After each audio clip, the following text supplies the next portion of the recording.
Okay, so it's only going to be 3 parts, probably. Turnabout Reminiscence, middle.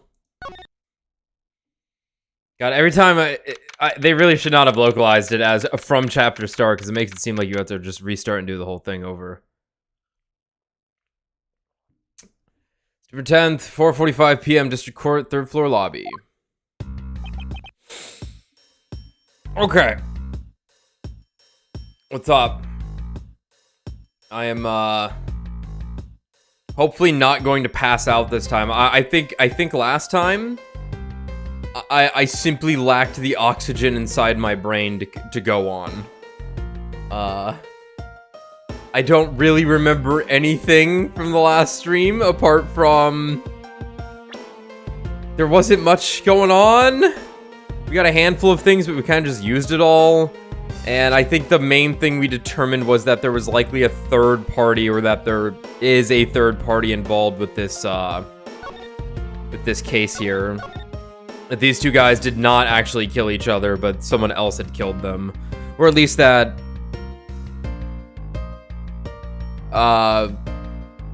someone else may have killed one of them, even if one of them did kill the other.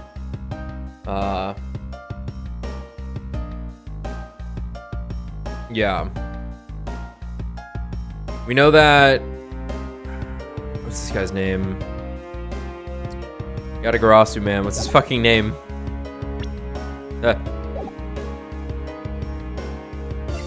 Yeah, Burn.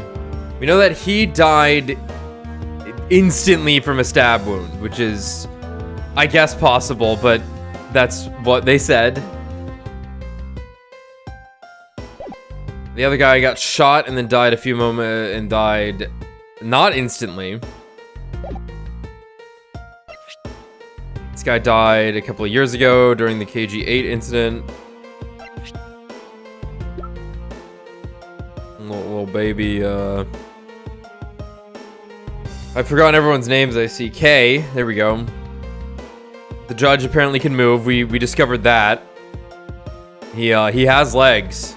And he's built like a fucking refrigerator, like everyone else. This dude just... senior detective above Gumshoe. The the defendant of the case we were supposed to be taking over in.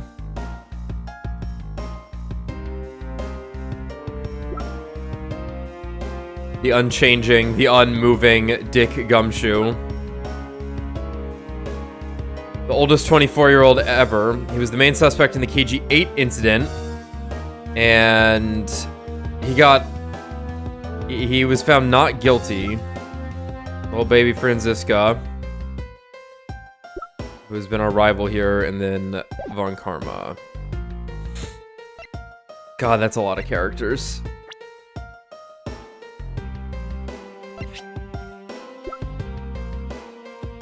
Alright, so the KG8 incident, yeah. So the prosecutor, defense attorney's sister was the victim in the KG8 incident, and then this guy got out. Yeah, a Cadopian embassy staff member, Manny Cochin, found not guilty. That's right. And then in the case we're dealing with right now, this guy... wow, that was nice that it went right to him. This guy... embassy staff killing suspect. Yeah, so this guy has killed another Cadopian embassy staff member. But then he said... Yatagarasu was the one that told me to do it, and then he points to the prosecutor in this current case, who also happened to be the prosecutor of the KG8 incident, stabbed to death with knife in lobby number 2. A lot going on here. We'll fill it in as we go, shall we? Sir, what is to become of the trial into the Cadopian embassy staff member's murder? Indeed, since both the suspect and the prosecutor are now dead, I might keep it lighter on the voices this time so I don't actually pass out from lack of air. And I didn't pass out last time, but I was like falling asleep. So I was getting there. It could have happened. I definitely could have just like suddenly passed out. I was on pure autopilot last stream. It sucked. Luckily, not a lot happened, so... The case will be dismissed. In other words, the trial ends here prematurely. Huh. Looks like you'll have to wait just a bit longer for your big debut. Okay. Well, this answers my question. Obviously, I figured this was gonna happen anyway, but... in Trials and Tribulations, I believe that was his first case there. We got a little, blue-balled. I suppose it can't be helped. Ishoganai, yo. What did you say? The evidence for this trial will be transferred to you in a little while. Sir, what do you think about the murder of the Codopian embassy staff member? And the murders of Mr. Faraday and Mr. Rell? Ha! What an outrageous circus it has all become! I see he inherited it. The clownery. That Faraday brought it all upon himself with his naivete. An outrageous circus! Right, sir. I grow weary of this topic. Edgeworth, I will have you assigned to a different case.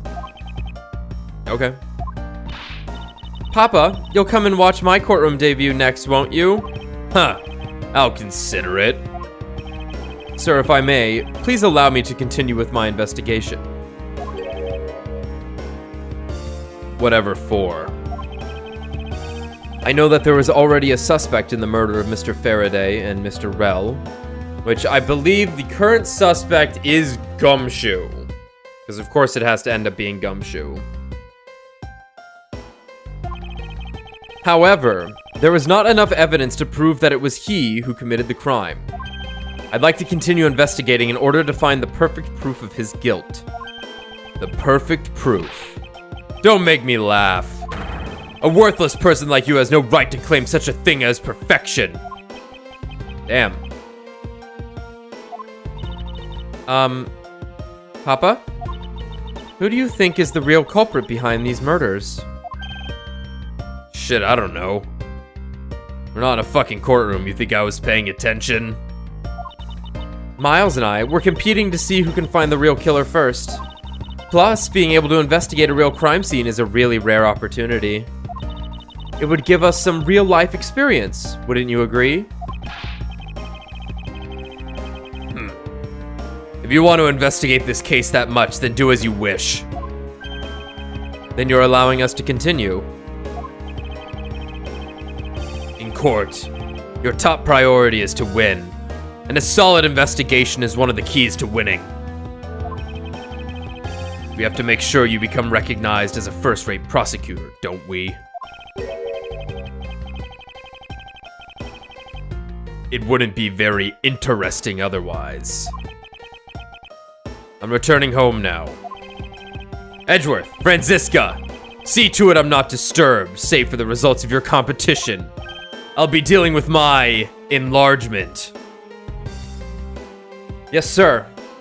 Of course, Papa.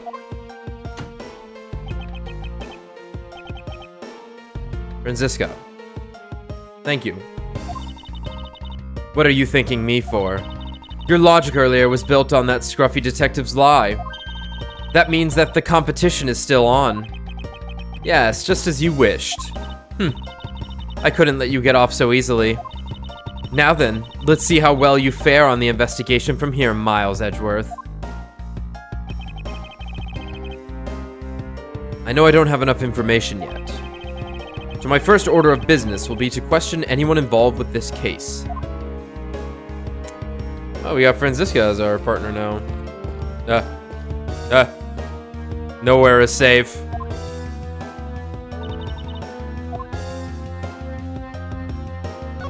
Today's trial. It feels like there's a whole backside to this case we're not seeing. And here we had thought that it was a case where the two men had killed each other. We're lacking information. And as a Von Karma, I can hardly call this a perfect investigation. Indeed, it is as you say. I can't believe we agree on something. Just what is so revolting about agreeing? Anyway, our first move should be to speak with everyone related to this case.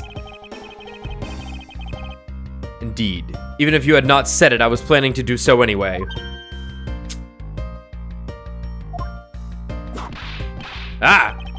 What the hell? Soon.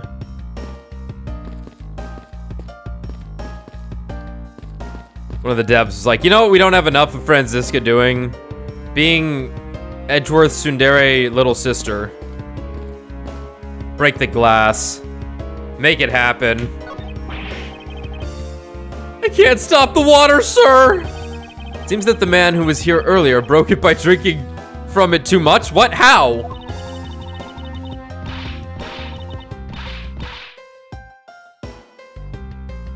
Bunch of fools who pretended to not see the foolish actions of a foolish fool. Well then, why don't you lend the officer a hand? Huh. As if I should have anything to do with this.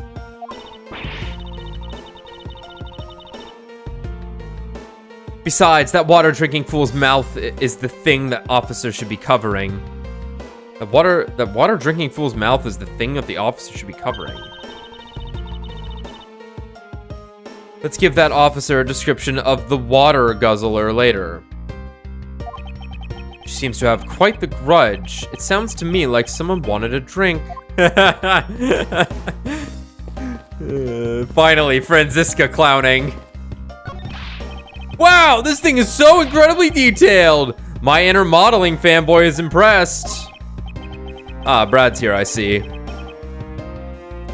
And here I am. I'm not exactly a fan of plastic models per se, but even I can sense the superb quality of this model. I simply cannot comprehend how that man can feel so much love for such a trifle. Oh, I see. You're a disciple of my father, so you would do well to guard yourself against an interest in such unproductive things. Yes. Perhaps I should take up whipping like the young lady over here. Nice. Sir, nothing to report, sir. Is there no one who will make this man take responsibility for his actions on the job? Looks like we have no choice but to report this to Papa. Then this guard can have fun in a waking nightmare after being awakened from his dream. Actually, let's not. I kind of feel sorry for him now. Oh. What's the matter, officer? I've been standing here for forever, sir. And I really gotta take a shit. Why don't you just make a quick trip? The nearest one isn't that far, is it? No, it's a short way down the hall beyond these doors, but I don't want to be blamed for anything that might happen while I'm gone. So I'm gonna hold it. Perhaps Detective Gumshoe can be a positive influence on the force after all. No.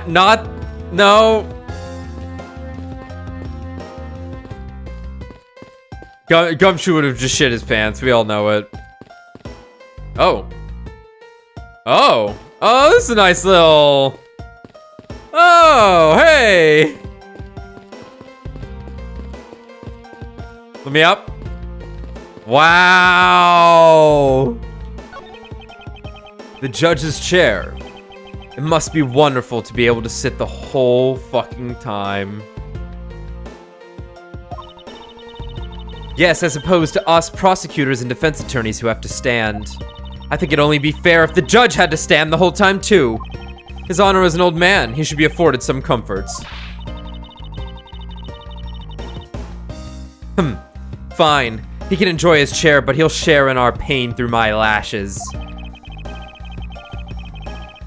I fear for the judge if Franziska were to ever become a real prosecutor. And that's why she upgraded to a whip. So she could reach the judge. Deepest lore. Hey, who the fuck sits right here? The stenographer? Is that what it is?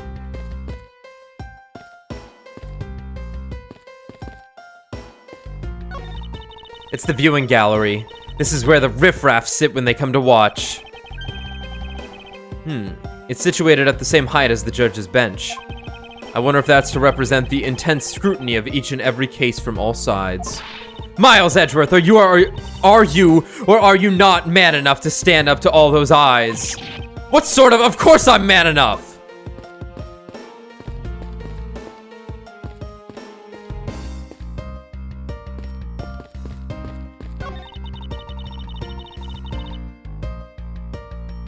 Any day now, I'll be taking my rightful place behind this bench. By that time, I should already be standing here. It'd be downright disgraceful if I beat you to it, wouldn't it? If that were to happen, Franziska, I'll eat my cravat.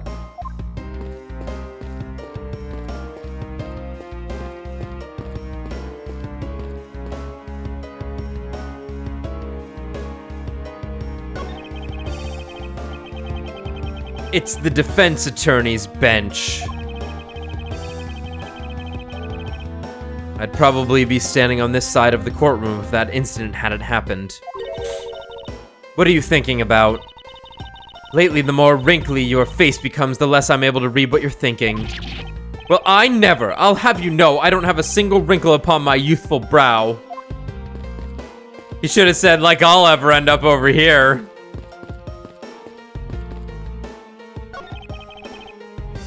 It's the witness stand. I'll make sure that each and every person that ever stands here will be found guilty.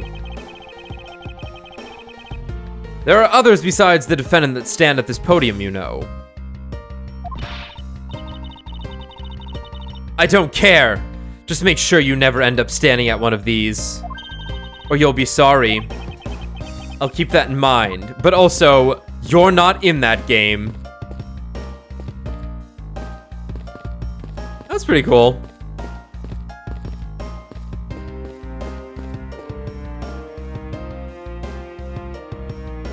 Oh, look at the map orientation. Watch how it flips.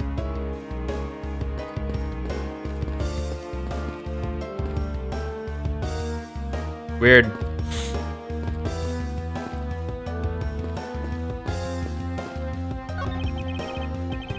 The bookshelf.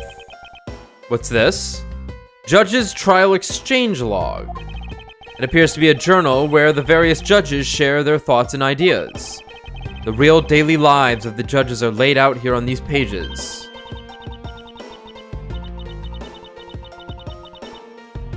There's nothing about the court in here. It's just page after page of unrelated drivel. Oh, that was Franziska saying that. Judging by the content, they are very enthusiastic about the courthouse's daily menu. And it would appear that fried oysters are a fried oysters? I have no use for such foolishly foolish words from that foolishly foolish crowd. Someone please assure me that this is not the true state of this country's judiciary. Fried oysters? I don't like oysters that much, but how the fuck do you fry an oyster?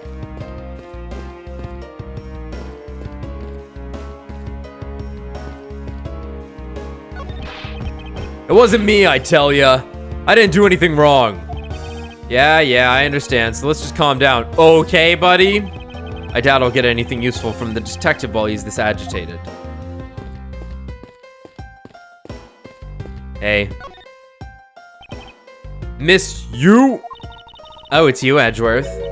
And who are you? Wait. You were at the crime scene just now, weren't you? You should be disbarred for not knowing who I am!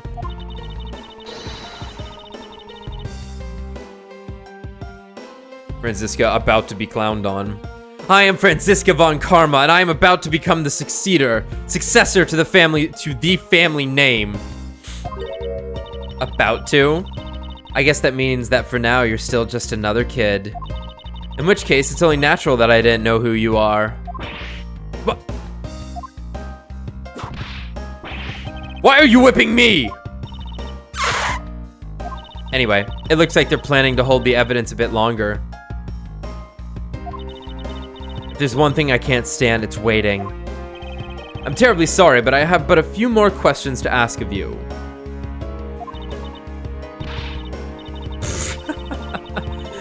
Look at you! Eyebrows scrunched, lines on your forehead. And that... To ask of you... This is the real culprit of me passing out. What exactly is so funny? Sorry, I'm just bad at dealing with a super serious atmosphere. Apparently, they failed to teach you proper behavior at a crime scene in law school. I feel much better now. So what is it you want to talk about? I'd like to inquire as to where you were at the time of the murder.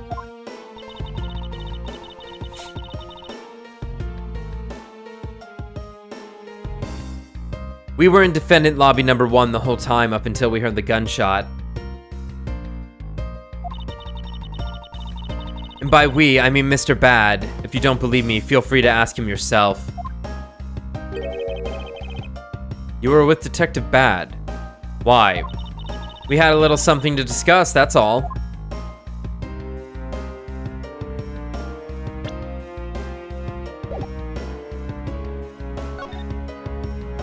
So I take it that you are acquaintances with Detective Bad. Yeah, he was the detective in charge of the KG-8 incident. Detective Bad is also related to that incident. That's right. He was the one who was supposed to protect my sister Cece. But you know how that turned out, don't you, Edgeworth? Miles Edgeworth! I have no idea what you two are talking about! I've heard of the KG-8 incident from my papa. But how does that case relate to you, Miss Yu? The victim of that case, CCU, was my little sister. Oh.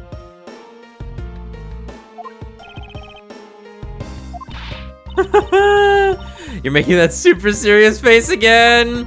I'm fine. Really. I just make it a point to rub some more salt in his wounded pride every time I see him.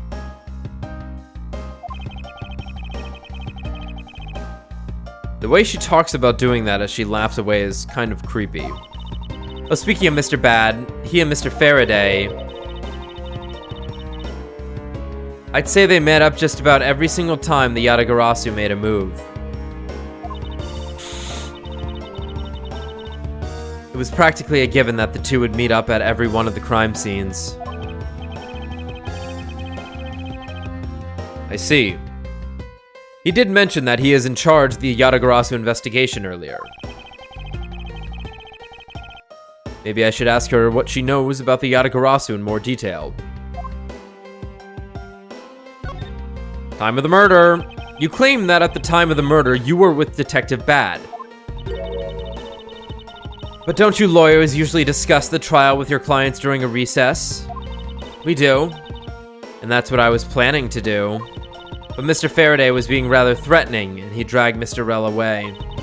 After that, Mr. Bad came into lobby number 1, so we just stayed there and talked.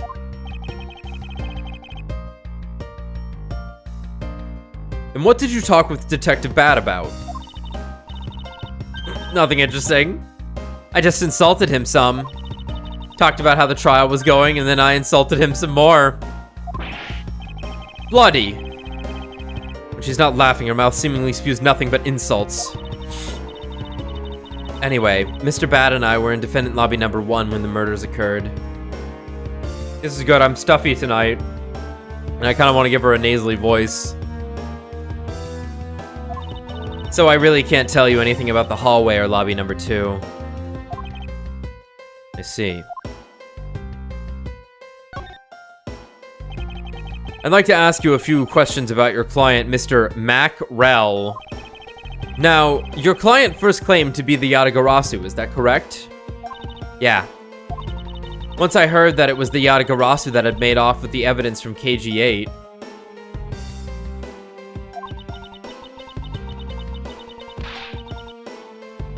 I began to ask Mr. Rell all sorts of questions, but to no avail. Turns out Mr. Rel was not the Yatagarasu. He had just made that up. He made it up. Mr. Rel's crime was caught on tape by the security cameras, but there is no footage of him sneaking into the Kodopian embassy himself. Hold on for just 1 second. Then you mean to say that you knew that he was not the real Yatagarasu?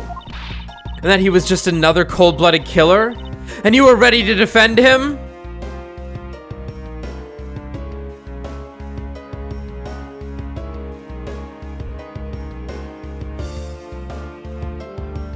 Franziska, it's just her fucking job. Yes, that's right. I see. So a defense lawyer is actually just someone whose job is to cover for criminals. Oh, this is where it got skewed for them? That's why defense lawyers are so detestable. But they are no match for us Von Karmas.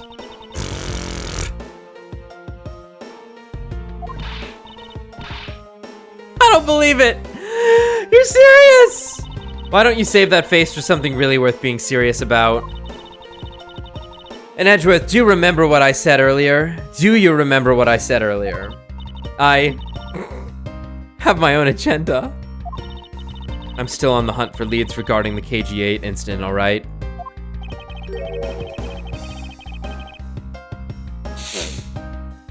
And for that, you do not have a single qualm about defending a known killer. Don't put words in my mouth. I said no such thing.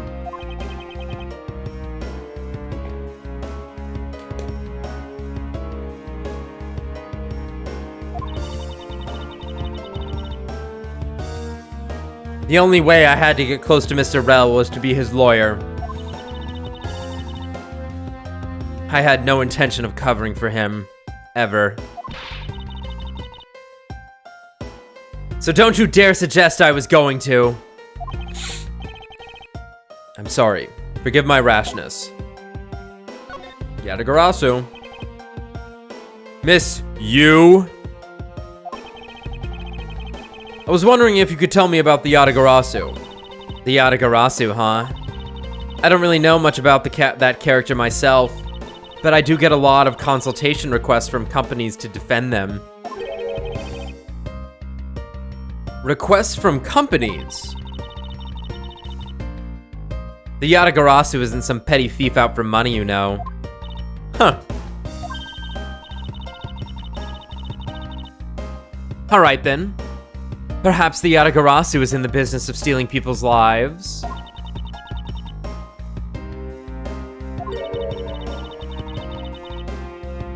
You're not very funny or witty, are you, little Miss Von Karma?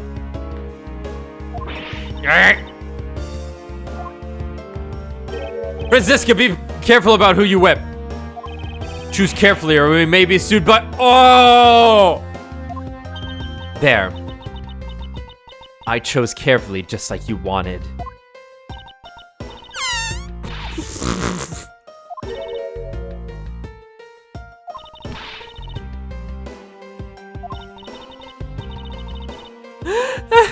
That just sounds hilarious, little Missy! Of course it was. Oh, so she's been trying to be funny.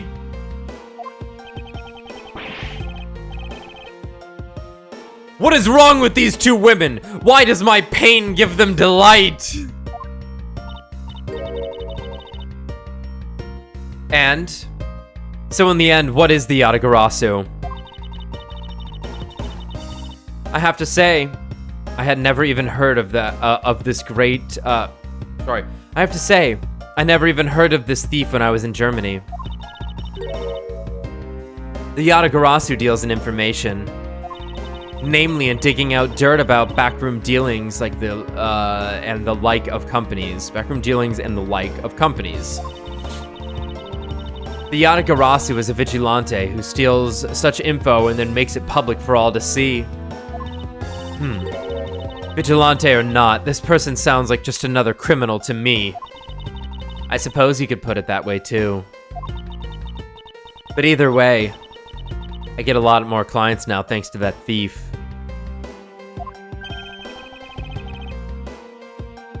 Sounds like Miss Yu is profiting nicely. Unlike a certain lawyer I know in the future. I suppose I've gotten all I can out of Miss Yu. I should move on and speak with Detective Gumshoe for now.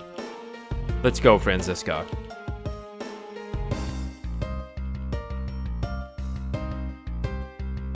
Hey. Detective Gumshoe! Hey, it's you, pal. You're here.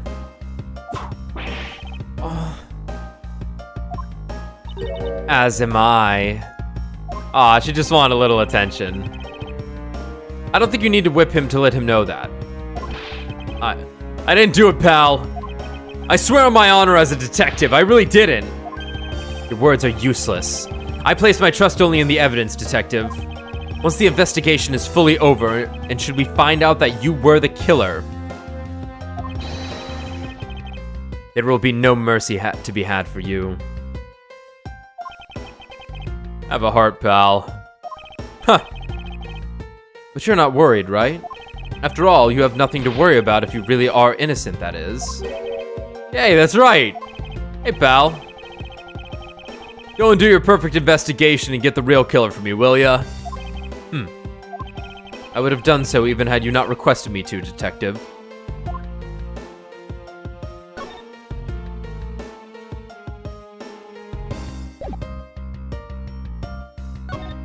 Motive for murder.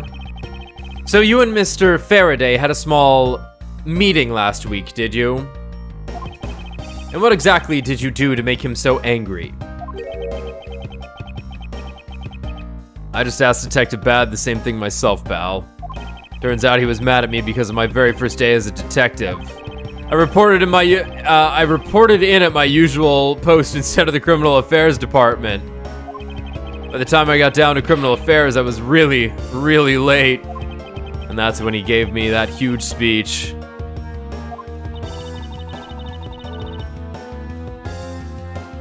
I've done this before. I have a very vivid memory of, I think, in second grade, the two, like, areas were like pretty close to each other. Like, you would enter from the outside, and basically you would take the second right to get to the second grade area and the first right to get to the first grade area. And I remember just going in one day in second grade, I just went to the first grade area again without even thinking about it. And the teacher was like, "What are you doing here?" I'm like, or I remember saying to her, "Hey, what are you doing here?" And she's like, "What are you doing here?" And I went, "Oh." And I just made it to class in time. Whatever. So it goes. I remember doing the same exact thing in elementary school. On the first day of school every year, I'd always wind up going to my old classroom. It wasn't... When I did it, it was just in the middle of the school year. Just a little glitch happened. Force of habit. How pathetic for the detective to be compared to a mere school child.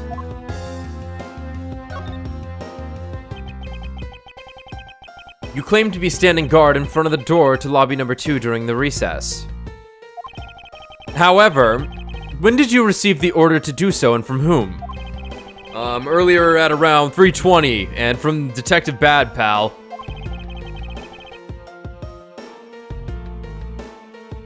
Today's trial took a really crazy turn. So I was told to make sure nothing happened to Mr. Faraday. And yet something did happen to him, correct? Yeah. It looks like it was a total waste of manpower to assign you to guard duty. Oh. Your words sting. Worse than your whip, pal. So it was Detective Bad who ordered him to stand guard, huh? Next step. Now then, Detective Gumshoe. Is there anything else you'd like to tell me? I love you. Nope. Not a thing, pal. In that case, allow us to take a look at what you are carrying on your personage. Ah! Wait! Hey, you can't do that.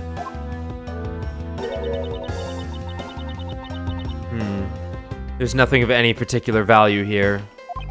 Well, my handcuffs and badge were confiscated by Detective Bad, so, you know. And what is that open envelope I see sticking out of your coat pocket? Hands off, pal! Just show it to us already!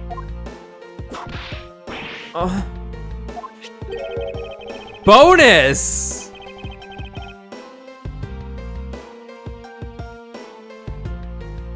Wow. Wow. Wow. Annual bonus check within. $5 total. Except there is no check inside.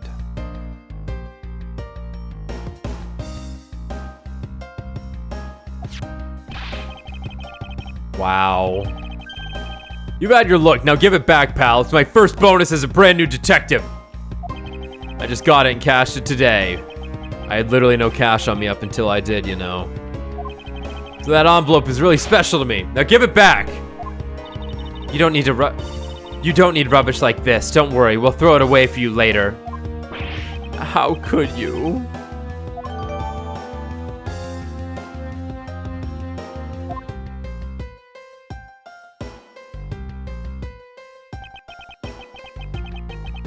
I'm sorry, but I need to take him in for questioning now. I think I've asked him just about everything I needed to. No, wait. Since he became a suspect, there is one piece of evidence I should reconfirm.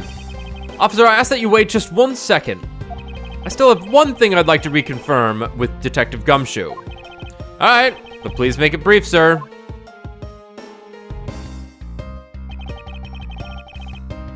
I want to hear it from the horse's mouth, or I guess elephant in this case.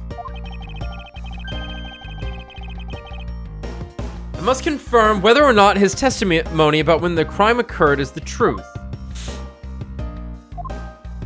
Anything else we can talk to Francisco about?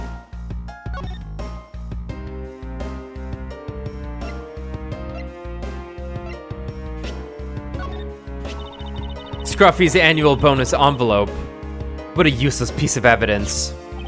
Yes, well, obvious point aside, what do you think about the low amount of money? A pathetic amount for a pathetic detective. I think it rather suits him. But don't you think it's a bit too low even for an officer like him? By his pay, I can tell he's a fool that I'd never trust anything to. Famous last words. This man nearly dies for you, Franziska. A foolish fool like him would only blotch my record with foolishly foolish mistakes. Well, not that it matters. I'll never have to work with that pathetic fool anyway. That was a bit harsh, even for you, Franziska.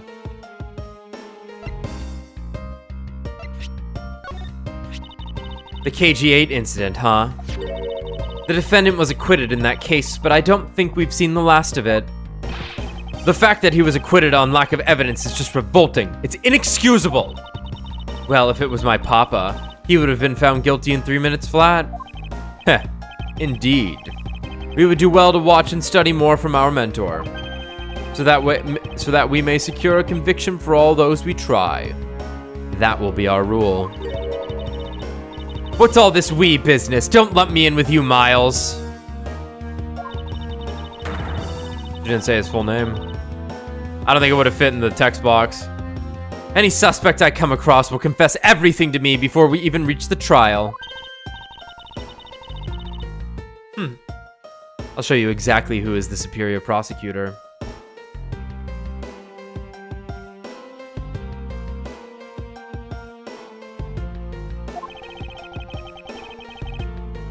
Clearly only one of us is playing to win here.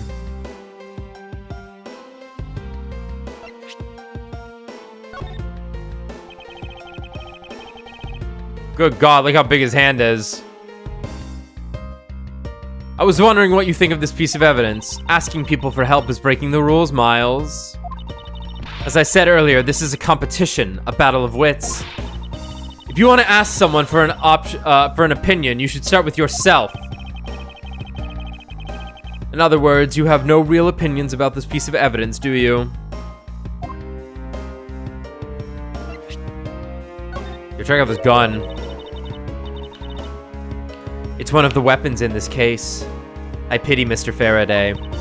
It's bad enough to be killed with evidence that he prepared himself, but to also be killed in a courthouse of all places. And right in the middle of one of the trials he was running too. It just goes to show that nothing in life is predictable. One of the weapons in this case. I pity Mr. Faraday.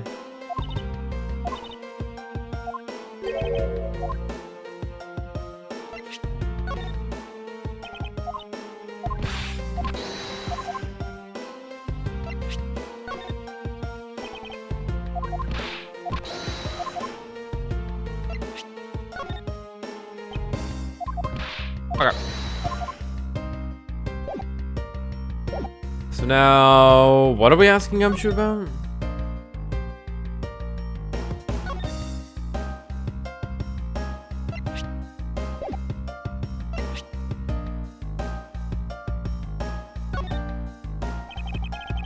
You told me earlier that you heard no sound other than the gunshot out in the hallway. Is that correct? No mistake about it, pal.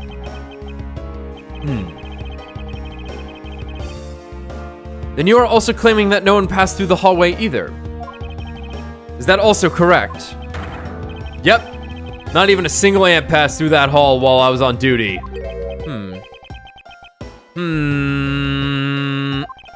You do realize that the lie you're telling is only making life more difficult for yourself. Huh? Oh. But it's true. I didn't see anyone go through the hallway, and I didn't hear anything else, pal. I bet the killer found a way to kill the two guys that's beyond what even I can imagine. Good God, it could be anything.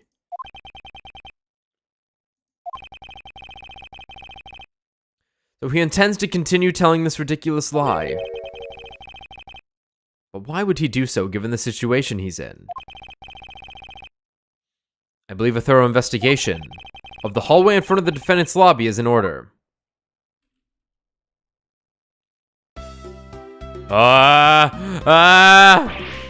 You!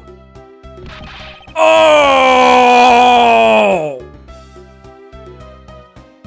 The weak should fear the strong!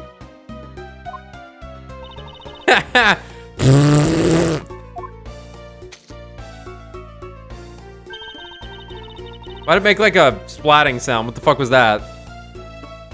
How could you have not noticed that coming? Wasn't that the child I changed money with earlier? Hey, give me $1. Thanks, that's exactly what I needed. Kids can sometimes be so cruel. Literal demons. We have to turn them into not monsters, and even then it doesn't work most of the time. It looks like she dropped something. Ooh, a Swiss roll.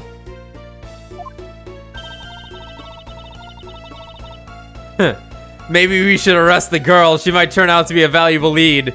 Also, I'm the only little sister around here, goddammit.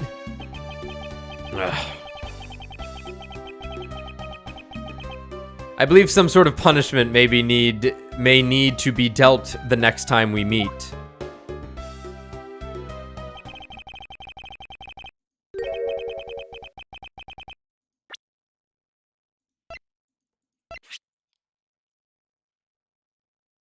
It says courthouse special on it.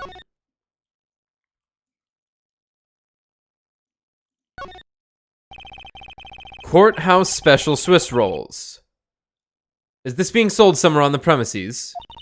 I don't recall seeing a restaurant of any sort in this courthouse. I somehow doubt you'd find junk food like this on a restaurant menu, Franziska. Well then, where do they sell these things, huh?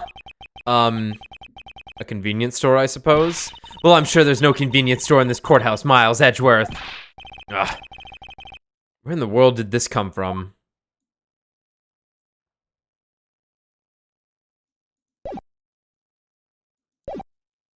I believe I've asked all I need of this man. Now for Detective Bad and the judge. We have to confirm who is correct. The judge or that scruff face, right? I suppose we should inspect the hallway in front of lobby number 2 next then. I suppose so. Shall we head over, Franziska?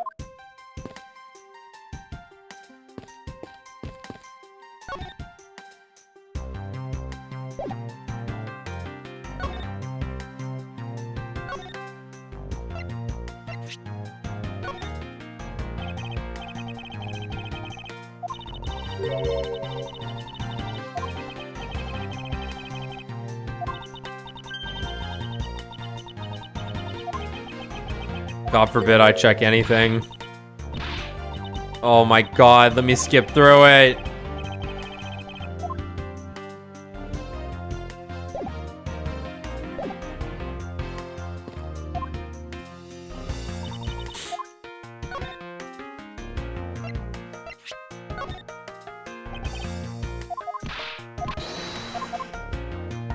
I suppose we already did get the dialogue on that.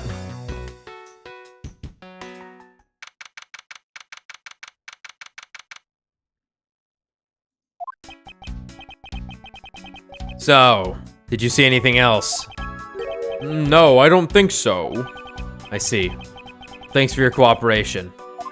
Yeah. Oh, it's nothing. Just doing my duty as a defender of the law. That'll be all for now. I'll ask again if I have any other questions. Anytime, detective. Now, if you'll excuse me, I have a few loose ends I have to tie up. Big J, out. Oh, you're that new prosecutor Mr. Von Karma recommended, right? No, Edgeworth. And I'm Manfred Von Karma's daughter, Franziska Von Karma. I'm set to become the successor to my genius father any day now, Your Honor. I see. Mr. New Prosecutor recommend- Ah! I bit my tongue. Are you alright, Your Honor? Please feel free to just refer to me as just Miss Von Karma, Your Honor. As for him, just Edgeworth is fine. Apparently somebody doesn't feel that I'm worthy of a proper title. Oh-ho! Very well then, I shall call you Miss Von Karma and Mr. Prosecutor Edgeworth. Your Honor, Mr. Edgeworth is fine, sir. Now about your earlier testimony. Yes, what about it, Mr. Edgeworth? I would like to ask you a few questions about what exactly you saw. Oh, the courthouse special vending machine is right there. All right. After all, it's my duty to clarify my testimony as a defender of the law. I greatly appreciate your cooperation, Your Honor. Now, the first thing I will need to do is figure out that detective's exact movements.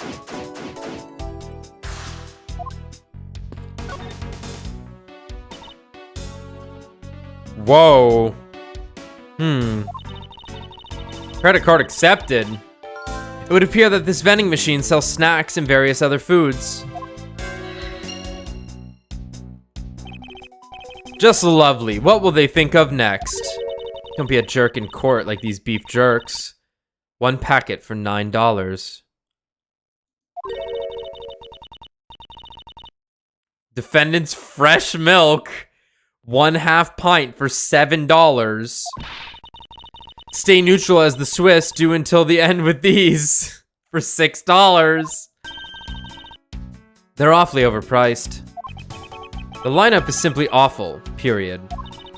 Speaking of snacks, I wonder if the Swiss roll the little girl dropped is from this machine. I was wondering about that myself.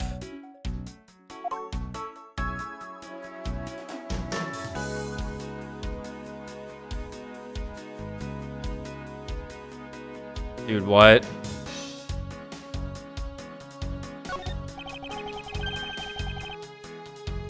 When you're in hot water, you might need a hot dog.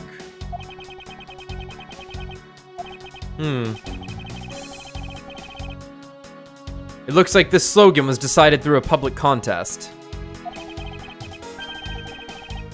And the winner was Prosecutor Winston Payne? What a pathetic slogan. No presence at all.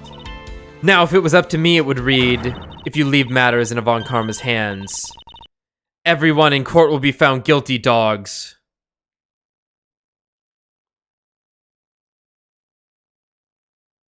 It's terrible. It's just awful. You should whip yourself for that. That was terrible. Ooh. Objection! Oh! Overruled! Pretty funny. Don't be a jerk in a court like these beef jerks. I see. Objection! Miles Edgeworth, wouldn't you agree that it's a very clever pun? Do you really think they put that much effort into the product name? Even a foolish fool could understand the foolish thinking of the fool who made it up. You're acting so foolishly that I got so thoroughly mad and I'm now utterly famished.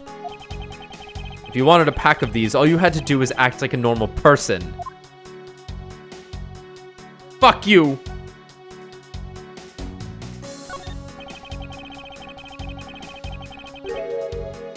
Don't let the prosecution and the defense make a ham sandwich out of you. That's like my greatest dream? What the fuck is this?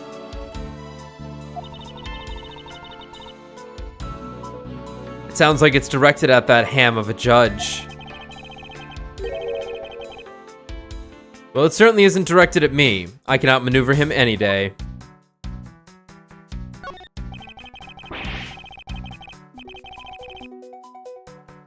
When it's looking bad, blind your opposition with some OJ. Are they promoting violence?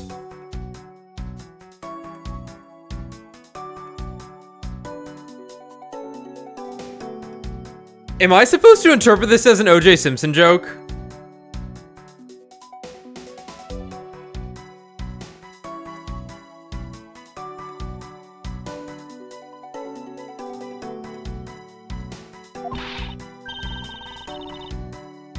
Don't worry, my whip will make sure that anybody following this advice won't be for long. Compared to the sting of the whip, the sting of orange juice may not be so bad. I feel like that was real easy layup for an OJ Simpson's reference. Just a little one. I was stretching I was reaching for it there, but they could have gone for it.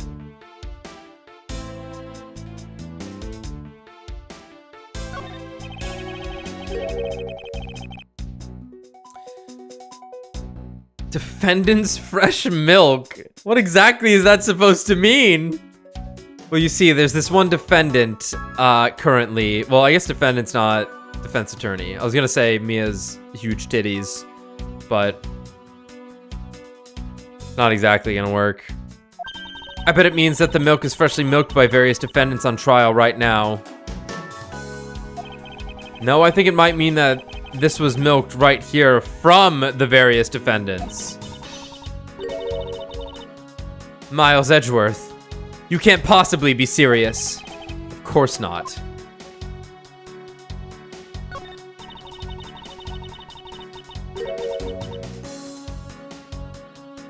Stay neutral as the Swiss do until the end with these. The end of what? Well, I assume it means the end of the trial. I suppose this means that one should eat these during a recess? You can't eat during a trial, so I suppose the only time you can eat them is now, huh? I wouldn't mind if you wanted to eat one now. They come in packs of 2 after all. We're in the middle of an investigation. Besides, I don't have $6 on me. If you want, we can pool our money and buy a pack together. If I have to split it with you, then I don't want it. Oh, she wants it.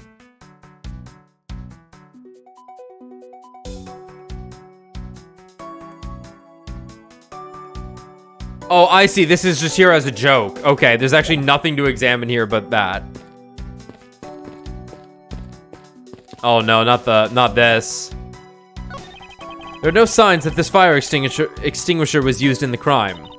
If you could already tell from a distance, then what are you wasting your time examining it? Why are you wasting your time examining it?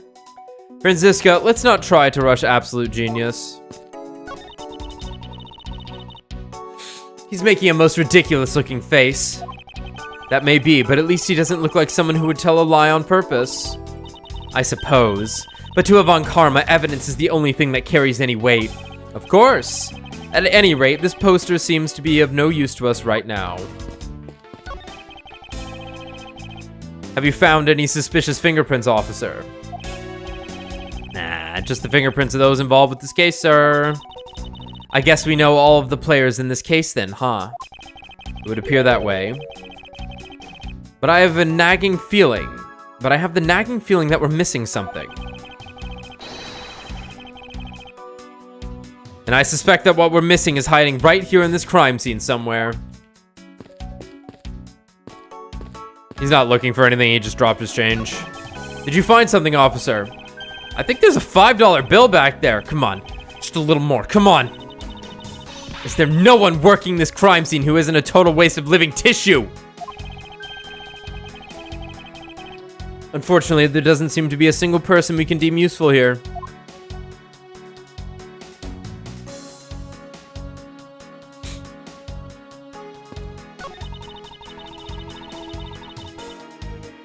It doesn't look like there's anything contradictory left in this area. I suppose not. Perhaps I should check somewhere else.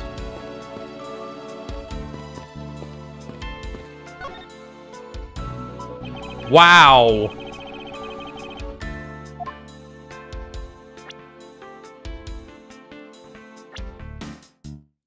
This would be like the first fucking thing people would notice.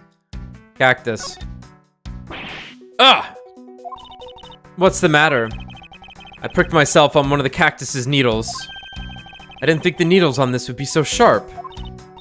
Well, what did you expect? Can you imagine how bad it would be if you were to hit your head on one of these?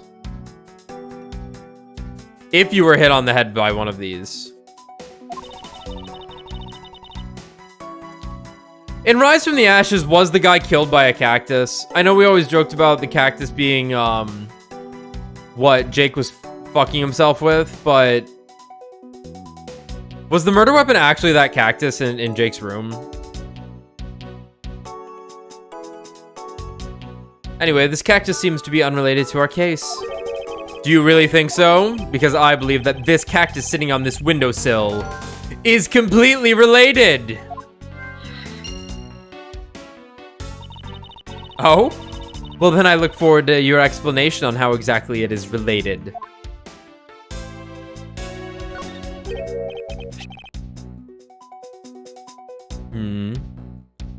What is this? It's a pink-colored piece of trash made of rubber. Balloon. I feel like I've seen something like this before. Well, all I see is a piece of garbage. But you know, the fact that there is a litterer running around loose inside this courthouse is simply unforgivable. Oh. It's not like it was I who littered. Rubbish belongs in the rubbish bin. Stop it!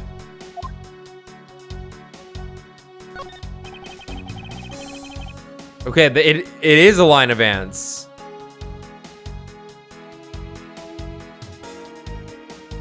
The ants are hard at work carrying their food home. It's a marvel that they can pick up such comparatively large objects to their size. Well, if you want to carry the mighty Von Karma name and not be squashed under it, you better work extra hard, just like these ants. The same goes for you, Franziska.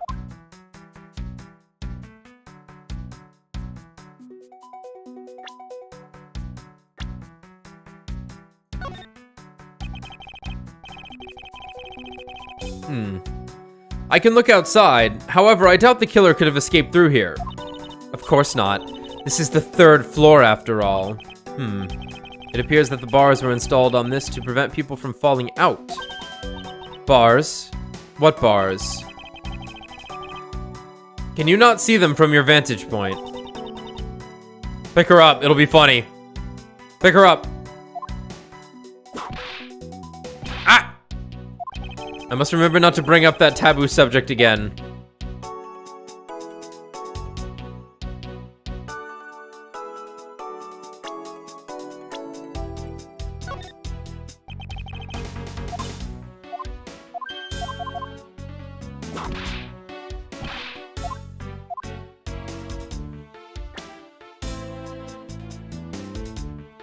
Bench. Ants are pouring out of the hole in this bench as well. I wonder if the inside of this bench consists of nothing but ants. Eh. Don't you dare continue with that gross line of thought. Ugh. I'm sorry.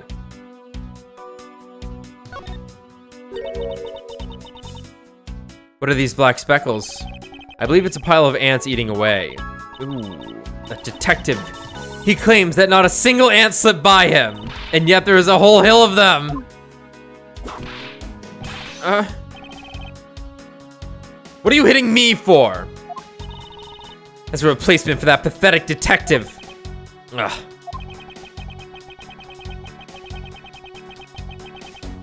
Perhaps I should add this deduction to the detective's growing tab of pay cuts. Anyway, I wonder what the ants are eating. From the look and sweet smell of it, pieces of cake and chocolate from a Swiss roll.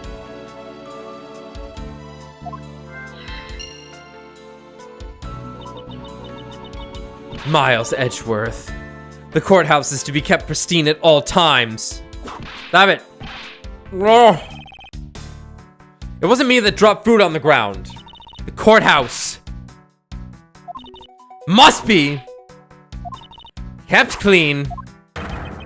Oh.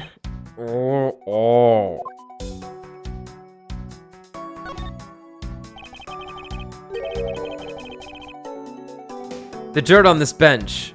It smells like some sort of sweet substance. I can't believe there is someone going around dirtying the courthouse. For shame! Calm down, Franziska. Now take a good look. Doesn't this smudge look kind of like a handprint to you? I suppose it could be. Which means that perhaps we can lift the prints of the person who sullied this bench. I see. And then we'll know the identity of our mystery slob. You there! The lab technician. Could you please find out who this handprint belongs to? Yeah!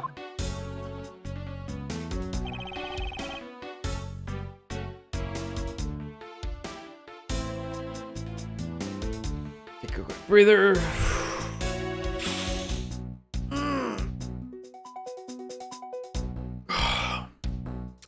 I've got the results of the fingerprint analysis, sir. And do we know who they belong to? Heh. Sir, the fingerprints belong to Detective Gumshoe. Oh, interesting. Good work, officer. Thanks.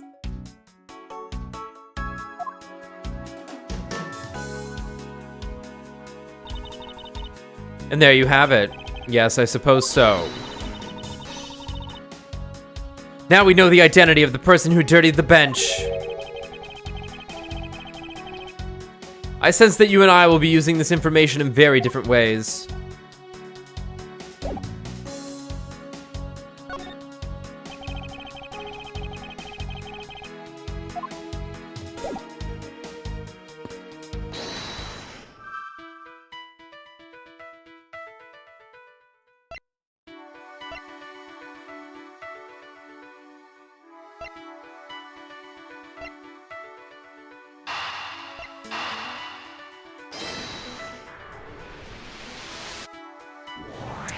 Oh my god. Oh my god. Guys. Oh my god. Kay needed $1 and Gumshoe got $5. She was helping a dude out to get a Swiss roll, and then they probably split it. I'll take one, you can have the other, kid. That's funny. Oh my god. He was getting a Swiss roll when someone snuck into the room, I guess. Jesus Christ. These bits of chocolate and cake, could they not have come from a Swiss roll? A Swiss roll? Why would a courthouse sell a thing like that? It may not seem like the right venue. However, it is being sold right over there. The vending machine? Yes, don't you remember, Franziska? We were gabbing on about it for quite some time. Critiquing the slogans. I'll never forget this moment with you. It's the only time we've ever bonded our entire relationship. Ah, I see. Stay neutral as the Swiss do until they end with those. Until the end with these.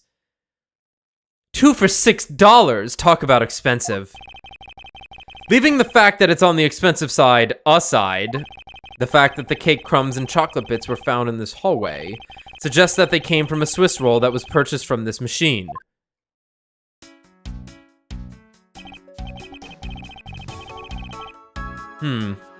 I think I have a pretty clear picture of what happened here now.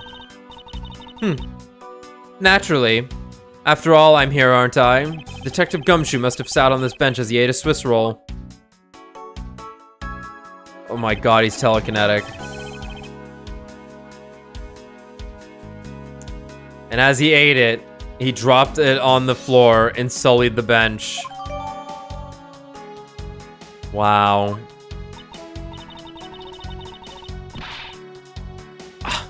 How could he have not cleaned up after himself? How utterly despicable.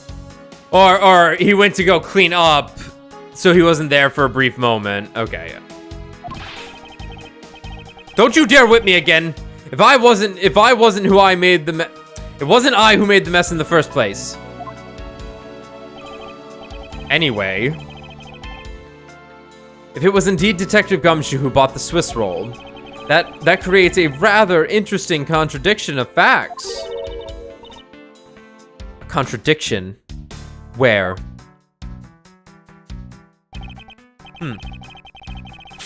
I think another look at the special courthouse vending machine is in order.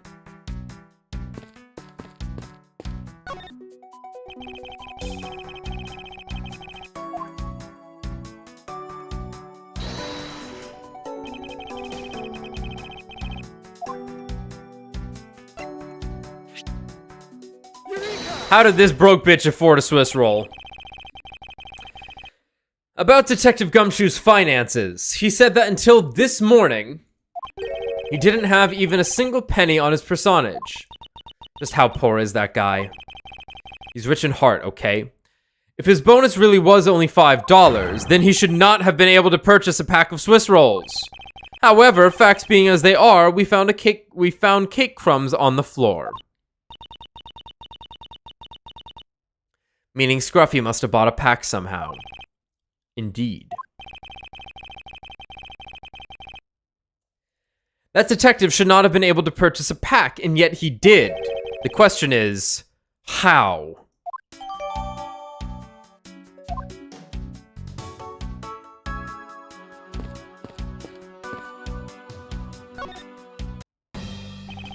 Detective Bat, I have something I wish to inquire about.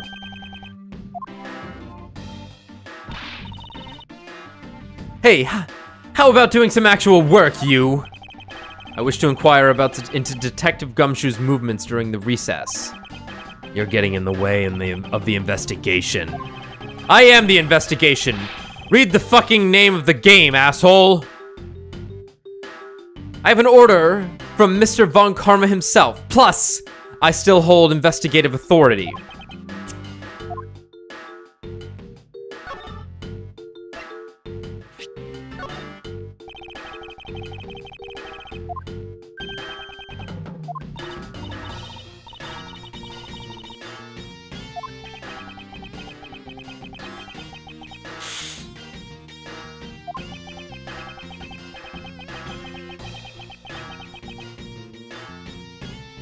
I can see the evidence and keep an eye on the two of you with this mirror.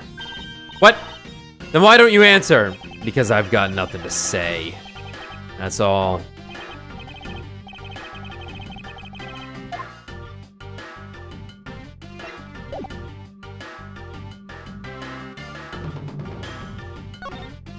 Detective Gumshoe. So I hear you were the one who called for Detective Gumshoe to come down here.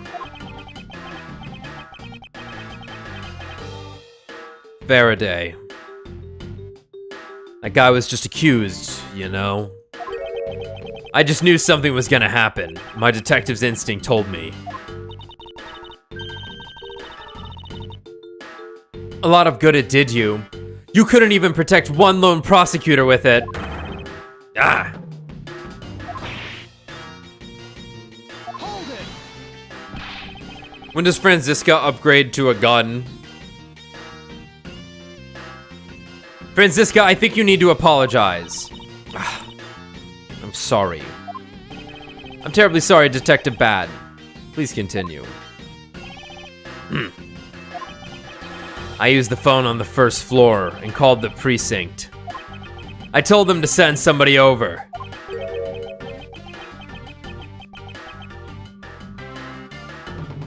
And that detective's the one that showed up.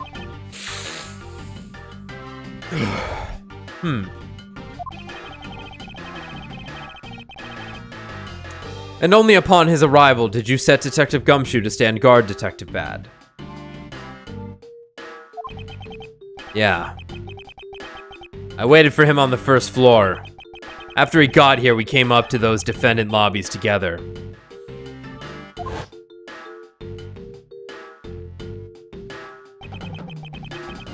As we entered this hallway, we ran into you. She told us that Faraday was really mad, and that he dragged Rel off to lobby number 2 to have a word or something, and that Faraday had said to not let anyone interrupt them. So what choice did I have? All I could do was tell the big lug to stand guard outside.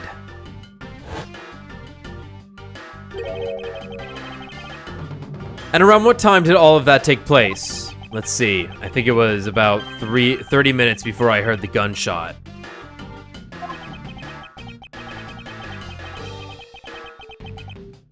After giving the big lug his assignment, he never left the hallway.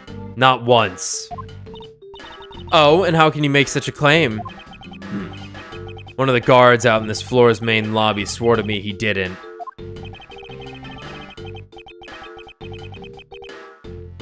If the detective never left the hallway, then where did he disappear off to? That's simple. He must have gone into lobby number 2, just as I suspected. You and I. We were in lobby number 1 next door. The only one without an alibi is Gumshoe. It would seem that I am still missing some key pieces of information. The gunshot! Detective Bad, you also heard the gunshot, did you not? Yeah. I heard it when I was in defendant lobby number 1.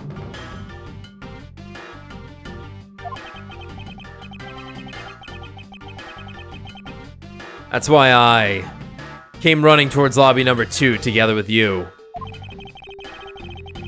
How much time elapsed between you hearing the gunshot and your arrival on the scene? Less than a minute. What were your movements upon hearing the gunshot? I grabbed the big lug who was just walking around in the hall and raced into lobby number 2. And that's when we discovered the bodies in that order. That makes you the discoverer of the crime scene, right? Yeah, I guess it does, little miss. I'm about to become a prosecutor very soon. You will treat me with the dignity I deserve, or else. Ha! You wave that thing around anymore, and I'll have you arrested for obstruction, little miss. You wouldn't dare. Ha ha ha! Just joking.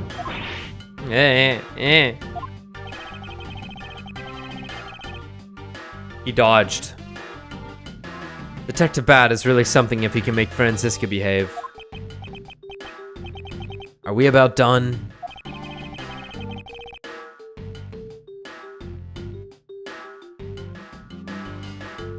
Time you heard the gunshot. I'd like for you to tell me the exact time you heard the gunshot.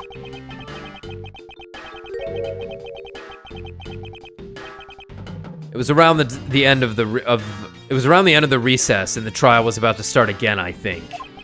He was supposed to make time for himself to transfer the evidence he was holding. But I got the sense he wasn't gonna show for the handoff. So I figured I should go get him, or it'd be late. And just as I thought that, bang! The sound of a gunshot hit my eardrums. So we heard the gunshot right before the trial was about to restart, huh?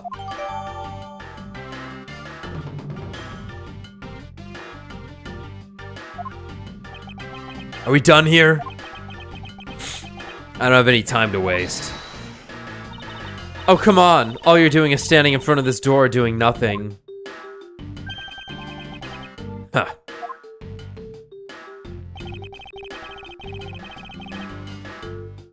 I get the sense that he is somewhat investigating this crime scene.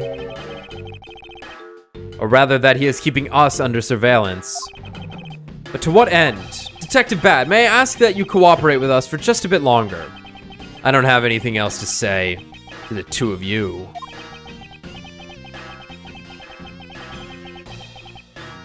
You guys were the ones who said you wanted to investigate in the first place. Fine then, be obstinate. We'll just do as we please. Come on, Miles. Let's ditch this loser. You may no longer be willing to help us. However, may I ask for the forensic scientist's cooperation? Do as you like.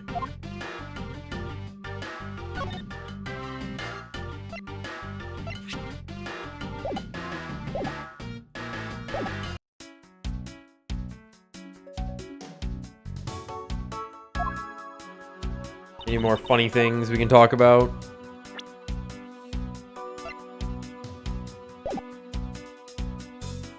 The crime scene.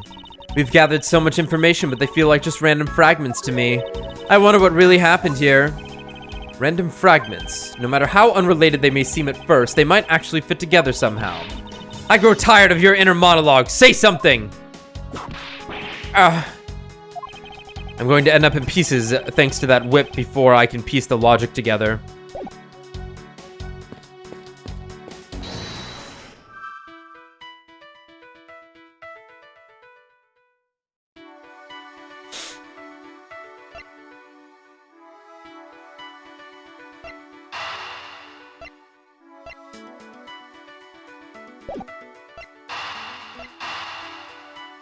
It popped the balloon. It popped the balloon. This pink rubbery substance.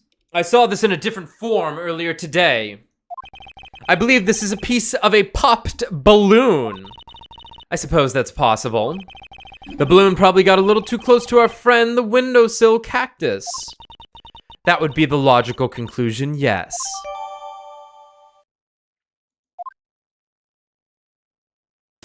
That's nice.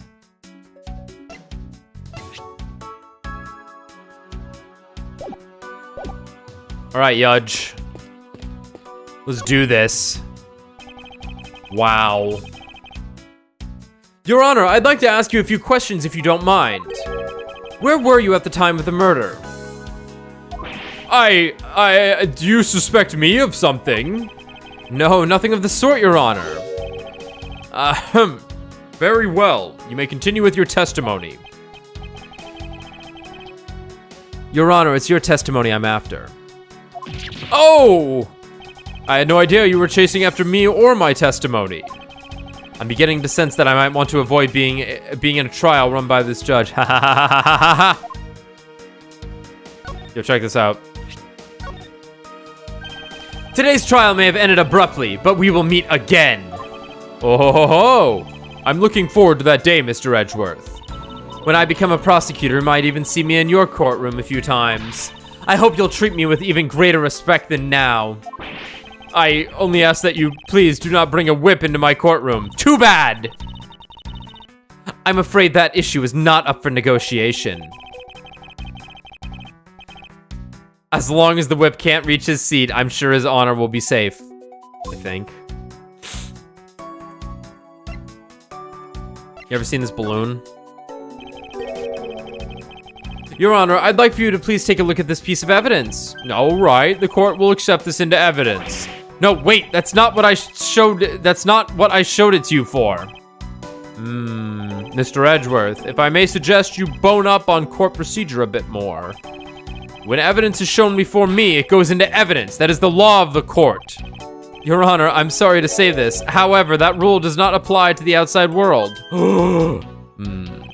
Come to think of it, I suppose court is not in session right now. Being passionate about one's work is one thing, but to confuse it with real life.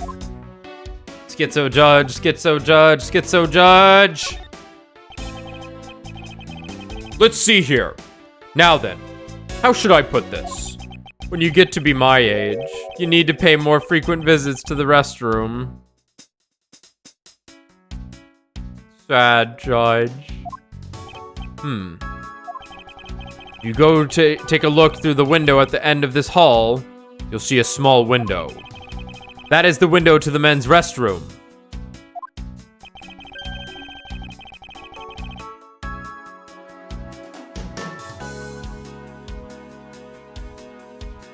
Okay. In other words, you can see clearly into this hallway from the men's restroom.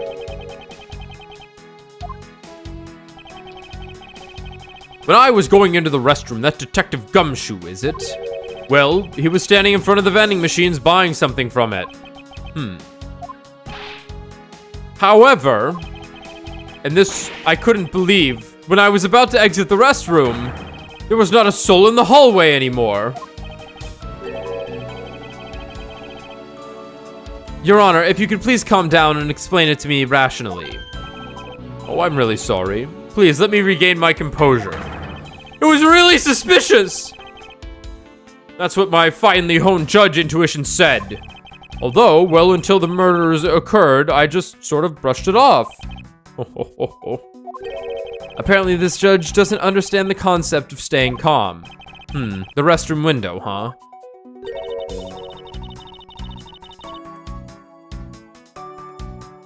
I wonder if you can really see the men's bathroom window from that one there.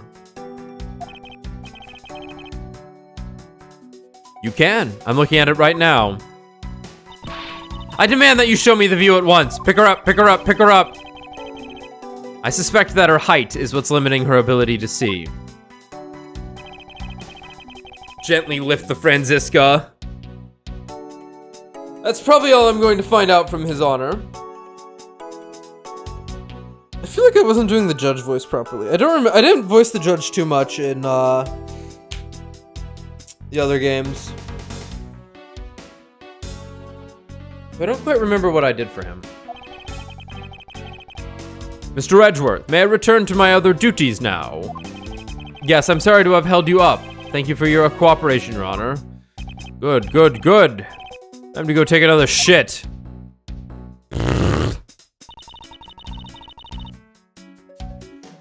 The judges in this country seem rather friendly. Yes, if not a little wishy-washy. However, I hear that they are known to hand down very fair verdicts. Wrong. Complete.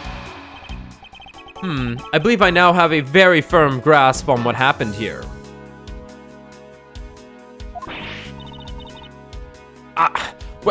Well, I do too. All right, Franziska, would you care to share what conclusions you've come to? Why should I do that? We're still in the middle of a competition, you know. We should be checking to see if your conclusions are wrong first, so you go ahead. Whatever. It's almost cute that she's going this far to ensure that she wins. Almost. Phoenix is into it.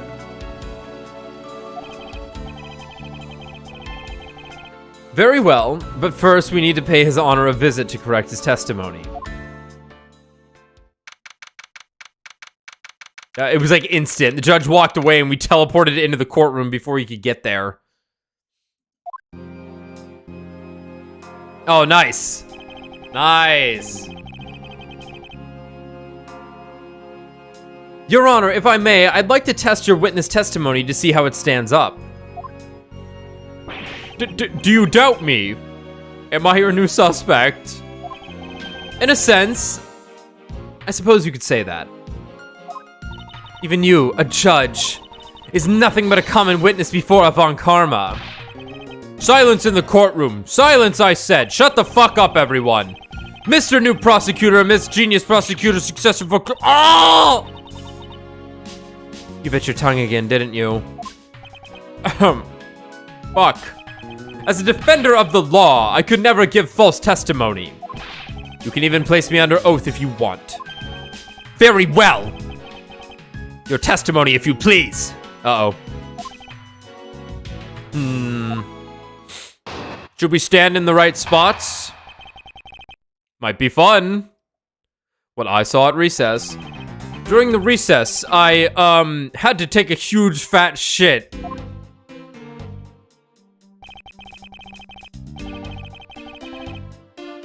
There was a window on the hallway side. In other words, I could see into the hallway. As I entered, I saw that detective buying something from the vending machines. But when I was about to exit the restroom, he had completely disappeared. And then I shit myself. A detective that goes missing while on duty. That sounds mighty suspicious to me!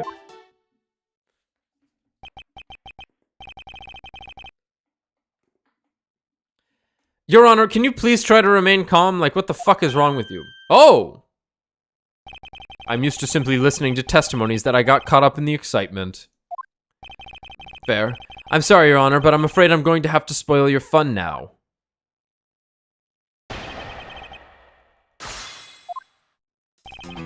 During the recess, I, went to take a fat shit.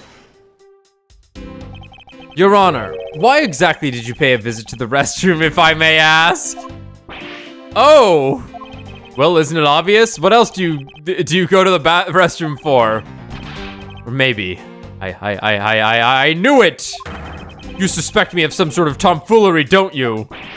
Please stay calm, Your Honor. This is going to be much harder than I anticipated. I'm sorry. I can't get it up anymore, Mr. Edgeworth, if that's what you were thinking I was doing. I need to think this things through with a level head. I'm just nervous because so much has happened today with this trial. Let's see. I announced a recess and a time for us to reconvene. But having done all that, I still wasn't able to go to the restroom right away. And why couldn't you? Mr. Faraday had been accused, so I had paperwork to process regarding a new prosecutor. Once I had finished that, I was finally able to make a mad dash to the restroom. At least he stayed consistent on the going to the restroom part of his testimony.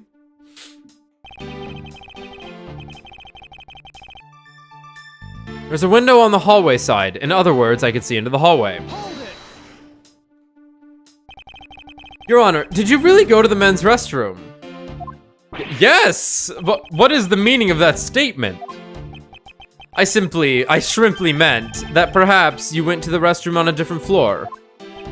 I had to go for such a long time. It was all I could do to dash to the closest one to the courtroom. I suppose that's only natural given his circumstances. I ran from the courtroom through this floor's main lobby and down the hallway. Once you enter, you can see there's a window just above the urinals. It was through that window that you witnessed Detective Gumshoe, Your Honor. Yes, exactly! Your Honor, there is no need to yell. I can hear you just fine. Oh, I guess I put a little too much into that last answer. Whatever. Now then, let's continue with the testimony. As I entered, I saw that detective buying something from the vending machines. Hold it.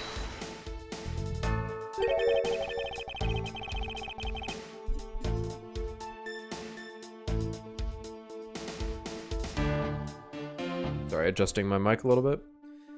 Are you sure that the person you witnessed was Detective Gumshoe, Your Honor? Here, hold on. One sec.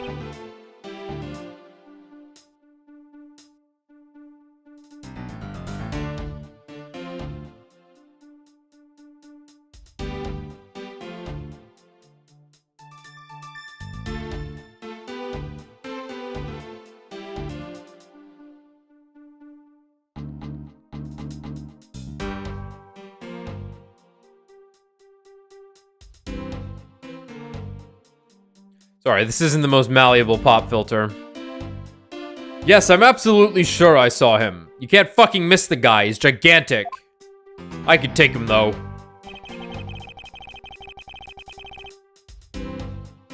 No need to say it twice.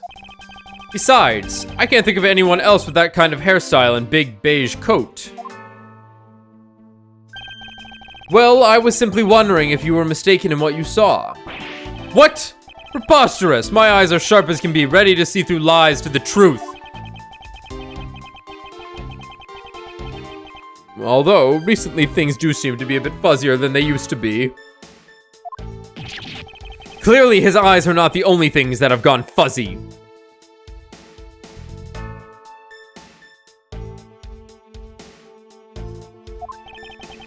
But allow me to say with the honor and dignity of a judge, I am not mistaken in what I saw.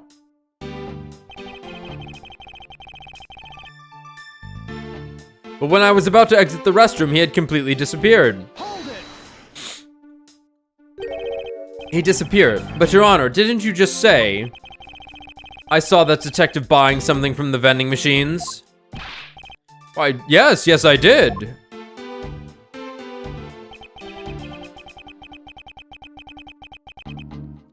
The restroom window looks over the courtyard and right into the hallway.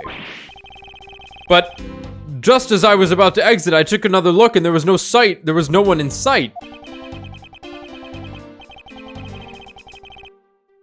That led me to the only solution to this mystery.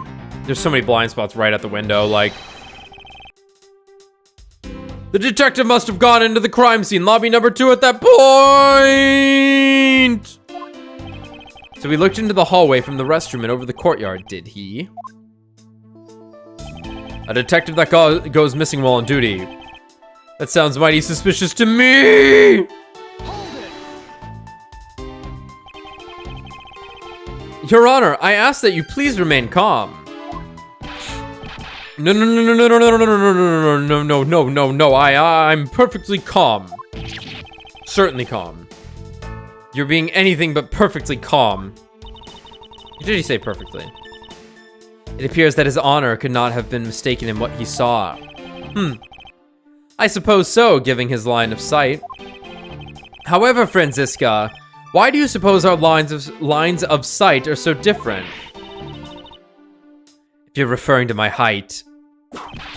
Can't you hold that whip still for just a second? Now, about his honor's testimony. I believe his line of sight to be an important factor. If it's that important, why don't you hurry and tell him already?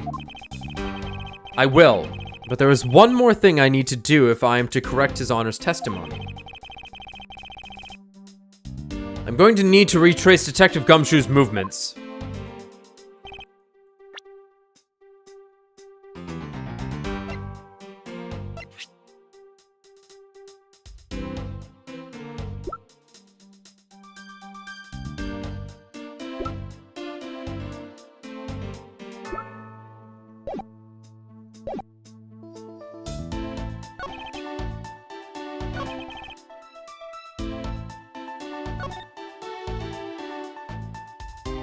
I'm gonna guess it's on this one, and we're gonna do this. Objection. Yep. What is that finger wag for, Mr. Edgeworth? And don't you know it's rude to shout objection while someone is giving testimony? Ha! Fuck you. If you truly are a man of the law, then you must always remain vigilant. For example, I myself never let an opportunity to shout objection pass me by. Miles Edgeworth, it's one thing to be passionate about your job, but this is real life. This is what some people may say is the pot calling the kettle black. Your Honor, I wonder if you might take a look at this for me. What is this filth? How dare someone dirty the hallway bench like that? Who is the culprit? That party is hereby found guilty of uncleanliness.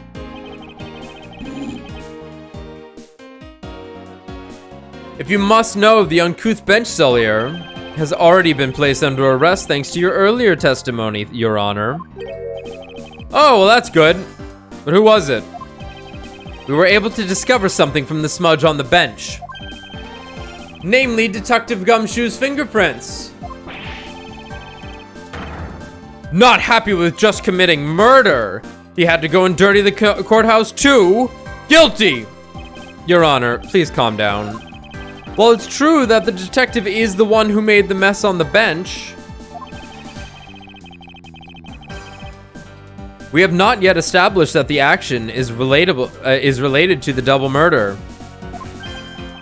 What do you mean? I believe that the detective bought a pack of Swiss rolls from the vending machine. And then promptly sat down on the bench to eat one.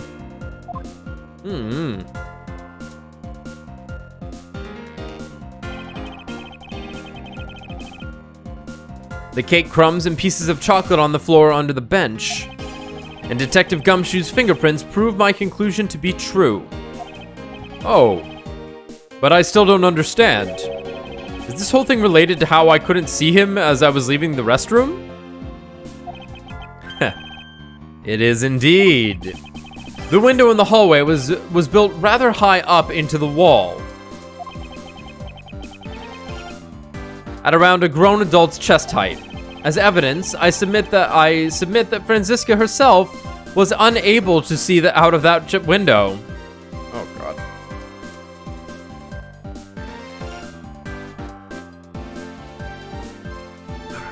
As evidence, I submit that Franziska herself was unable to see out of that window.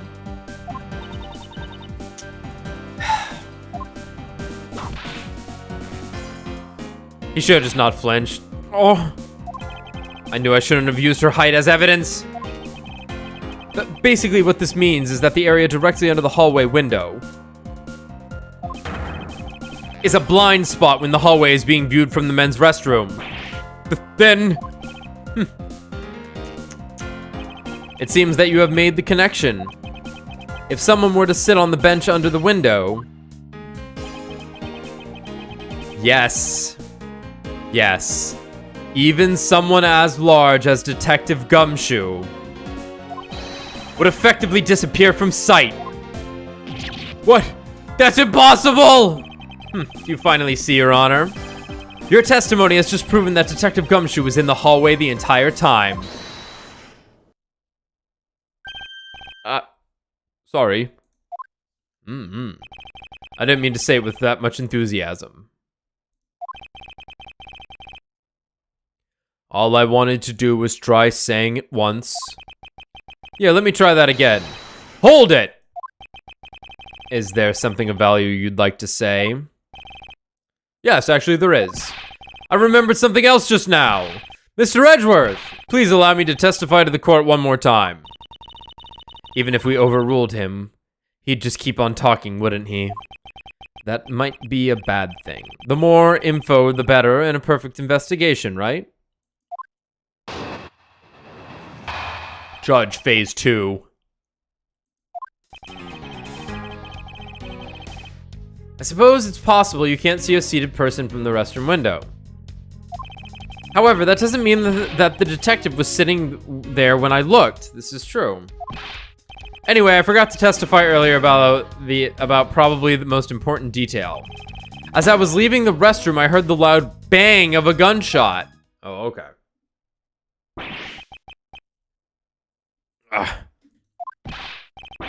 How was that? That is the testimony of one who judges the crimes of others. Your Honor, could you try to state the important facts first next time?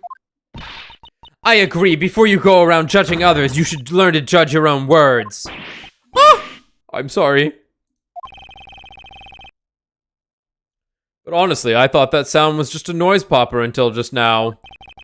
Now that he mentions it, right before we reached it, the fucking balloon popped! Fuck! Fuck! God damn it, the fucking balloon popped! Shit!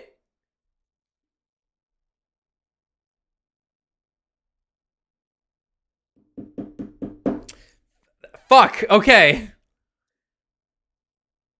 Should have seen that one coming. Fuck. Now that he mentions it, right before we restarted the trial, he did talk about that. Oh, by the way, was there someone celebrating a birthday during recess? I could have sworn that I heard a popper going off.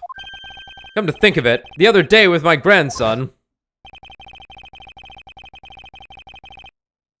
The most critical point in this argument is when did the judge look into the hallway? Whether that lines up with when the gun was actually fired. Honestly, it's a miracle I haven't like fucked anything up yet, considering I am like these last few streams I've been on the verge of like fainting the entire time. I'm having a tough time for some reason with these last two. And I think it would have been this way even if I had someone else with me in Discord to like riff off of. I'm just having trouble like breathing, I guess. The oxygen deficiency, it's somehow not affecting the actual progress of the game. Maybe it's because I'm not overthinking suddenly. I'm like, I'm not paying enough attention, so when time comes to it, I'm just like, oh, I'll just read the organizer and then something will be correct, right? Okay, cool. Fucking balloon. But, and whether that lines up with when the gun was actually fired. Your Honor, if I may, I'd like to clarify a few details in your testimony.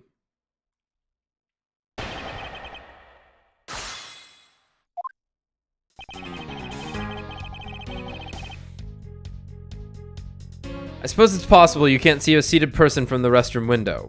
Hold it. In that case, do you concede that you were overconfident in your last testimony?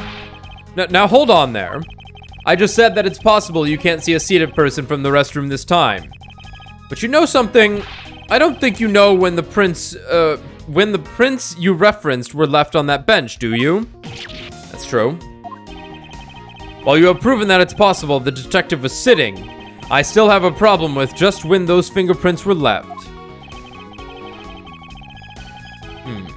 He's right. I have yet to prove when the fingerprints were left on that bench.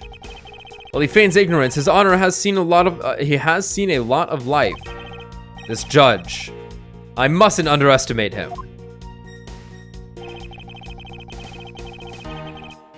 However, that doesn't mean that the detective was sitting there when I looked. As we established, you went to the restroom during the recess.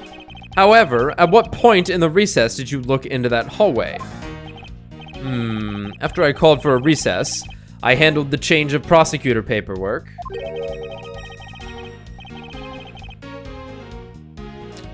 Oh. Maybe about 20 minutes until we reconvened. Yes, that sounds about right. So he heard the balloon pop, not the actual gunshot.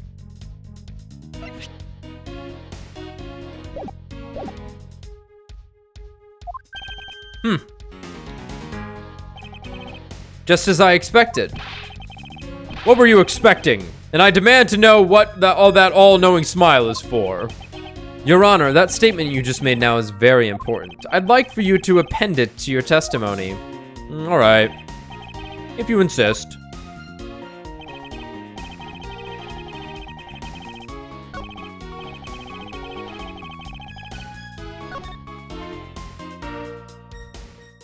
Hold it.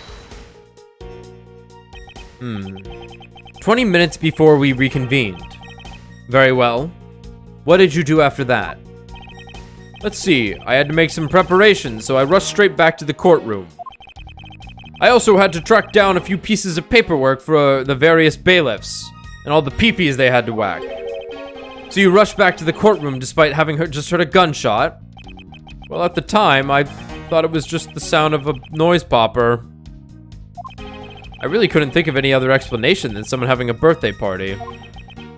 But now that this has happened, I see. Thinking back, the judge did mention something to that effect when we reconvened.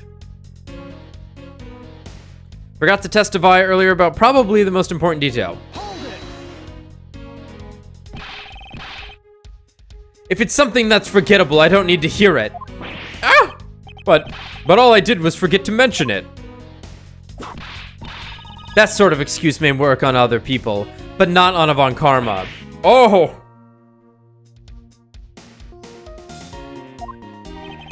But it's such an important piece of testimony. Please give me a chance to present it. Okay. As I was leaving the restroom, I heard the loud bang of a gunshot. Hold it. Your Honor, about what you just said. I know, I couldn't believe it,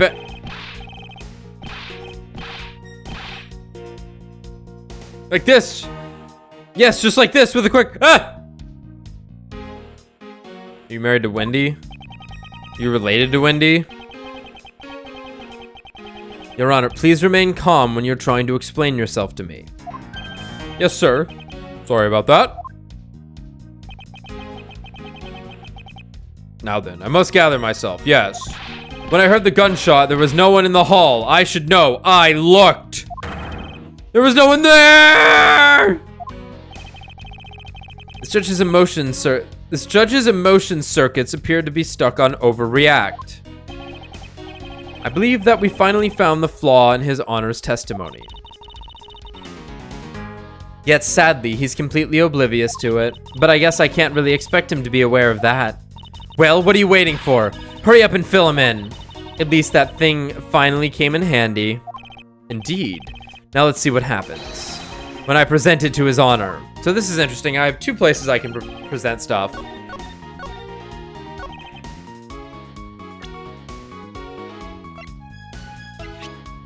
Objection. We'll start here. No. I cannot allow you to make an objection. What? Your Honor, I'm really sorry, but I cannot allow you to not allow me to make an objection. Ah! I've been overruled! Your Honor, there are simply too many holes in your testimony for my taste. What do you mean by that? You claim that you heard the gunshot during the recess, but that is simply not possible. Huh? Mr. New Prosecutor recommended by Manfred von Kar- Ah! Instead of biting your- Oh. I see you have no mercy for the elderly either, Franziska. Don't talk back to me unless you want to be whipped in the back. With your height, you need a step ladder or 4 to accomplish that. Don't you just mean a ladder? Fuck off. Mr. Edgeworth, my ears are not that far gone yet. I'll have you know I can still hear just fine. And I heard the sound of a gunshot loud and clear with my own 2 ears. Ha! Your Honor, I have here an interesting bit of testimony. It's from Detective Bad. And according to him, he heard the gunshot right before the trial was about to start again. What did you just say? Your Honor, you just said that you heard the gunshot about 20 minutes before we were to reconvene. How do you explain this glaring contradiction? That can't be! Unfortunately, that is the truth. But I heard it clear as day. Bang! The loud sound of a gunshot. The sound of the gunshot. We keep returning to this point of contention. And that piece of evidence, I always did wonder why I found it where I did.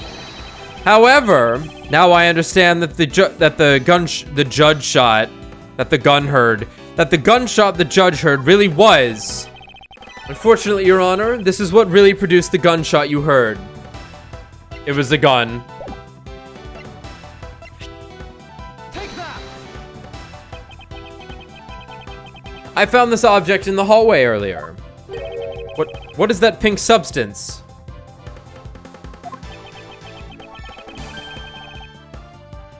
It may not look like it, but this is actually a piece of a balloon. Oh, I see. And I suppose you would like me to accept this pink balloon into the court record? Your Honor, I present this piece of evidence in order to overrule your testimony. Your Honor, your argument goes as follows. You saw no one in the hallway when you heard the gunshot. Now, there is no guarantee that the detective was sitting on the bench at that time.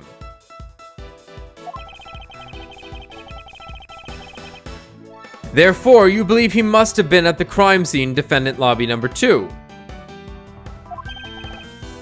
Am I correct? Yeah. Yes, that's exactly right. Oh, my silly little judge. Let me ask you something. Do you think that the gunshot you heard was produced by a real gun? I think I've said enough that even you can figure out the rest on your own.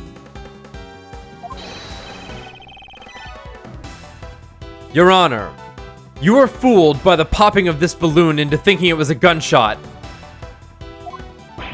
What manner of trickery is this? What is this speech pattern that they've given the judge? That was a good effort you put forth, Miles Edgeworth. But if it was me, I'd have wrapped this thing up before the judge even testified. Care to elaborate on how one ends something before it even begins? Well, to be honest, I did think that the sound was a bit off from a real gunshot sound. Considering I've killed so many people with guns, I know what they sound like.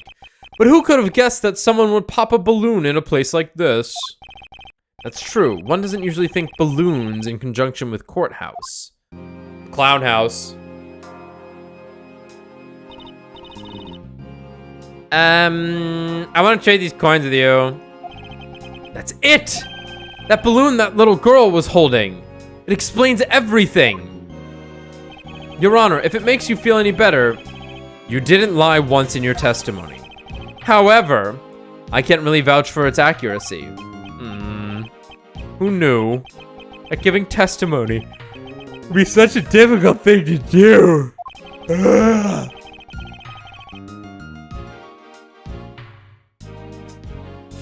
What have I done? I owe Detective Gumshoe a very, very big apology. I will see to it myself that he is released. Wait. There are still a few things I have yet to resolve about what happened in the hallway. Your Honor, I request your permission to further question Detective Gumshoe. But why? I thought we just cleared his name. Whether we did just now or not, I still cannot say. The only thing I can do for now is to continue in my quest for the perfect explanation. And to that end, I must resolve the remaining issues pertaining to the events that occurred in the hallway. Very well. Bailiff, please bring Detective Gumshoe into the courtroom, with his PP unwhacked for now. I must fulfill my mission, and find the perfect explanation to this case.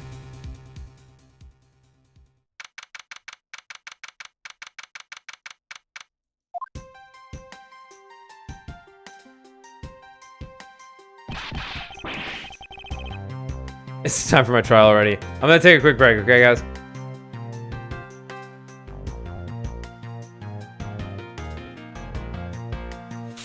Oof.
Yeah, I needed, like, I got up and I'm just, like, standing in the kitchen. I'm, like, squinting my eyes and I'm like, why does my forehead feel so heavy?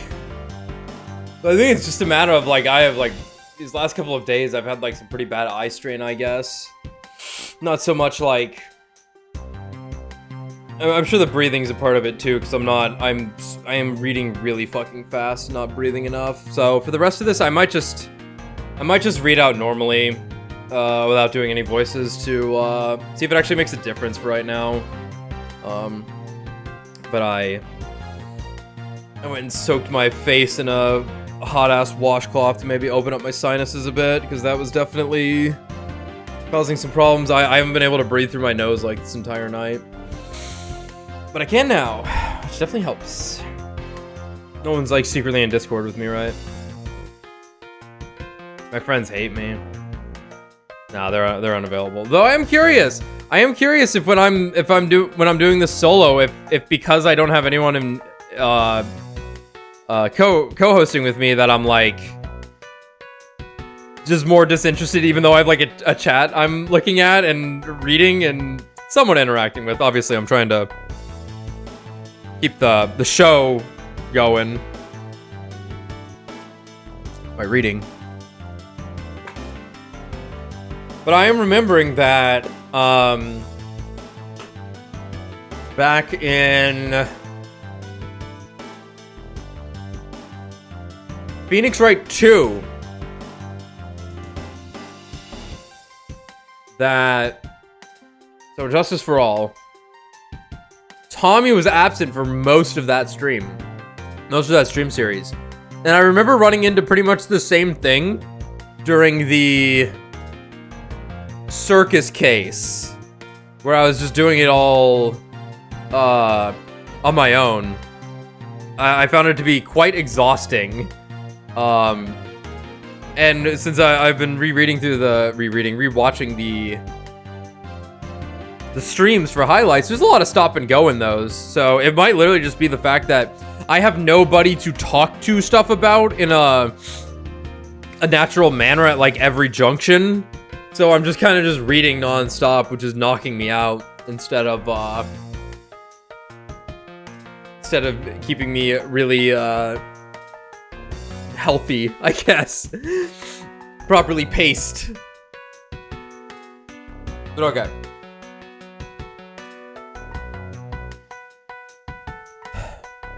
What is it now? Is it time for my trial already? I've already told you a gazillion times, pal, I didn't do it. I'll be the judge of that, Detective Gumshoe. No, you won't. I'll be the judge of that. No. I'm the judge around here, and I'll be the judge of that. I'll just not yell as much. Maybe that'll help. Why can't you guys just be a little less judgmental? Yes, well, speaking of hasty judgments, Detective Gumshoe. I'm afraid I must apologize for an error in judgment on my part. Your Honor, I don't believe you should be apologizing just yet. We have yet to prove he is completely innocent of this crime.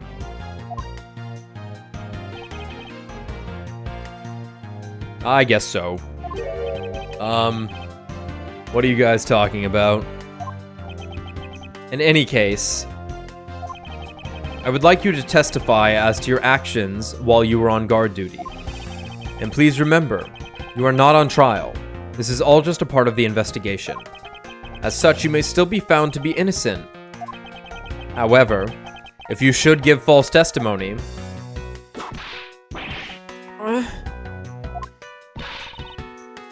My whip will object loud and clear. If you are found to be lying, you will be held indefinitely. Understood? I gotcha, pal. Thinking back on the state of the crime scene and the judge's testimony, it's obvious that Detective Gumshoe is lying. And if I can't break his lie, then we may never get a break in this case. He is looking away while I was on duty. I came down here to this courthouse on Detective Bad's orders. As soon as I got here, he ordered me to stand guard in front of lobby number 2. From that time on, until I heard the gunshot, I was in that hallway the whole time. On my honor as a detective, I swear it wasn't me, pal.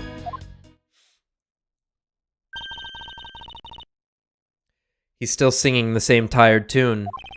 In that case, I'll just have to change the melody. I know he's lying, and it's time I pull the information I need out of him.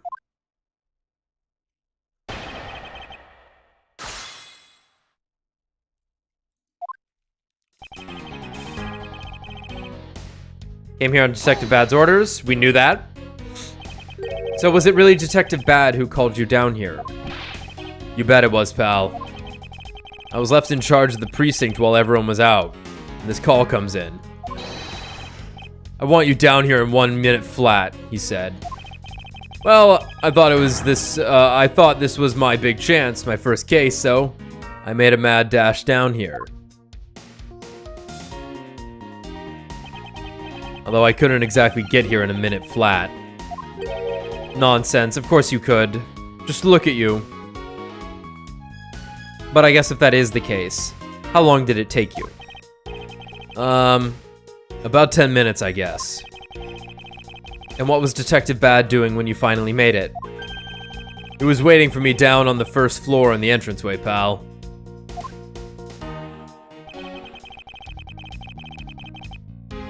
As soon as I got here, he ordered me to stand guard in front of lobby number 2. Hold it. And by he, you mean Mr. Bad, Detective Bad, of course. And this being my first time at this courthouse, he also walked with me up to the 3rd floor hallway in front of the defendant lobbies. And did you meet anyone along the way? Well... Oh, yeah, thanks, the AFK, my bad. I gotta remember when I'm using that thing.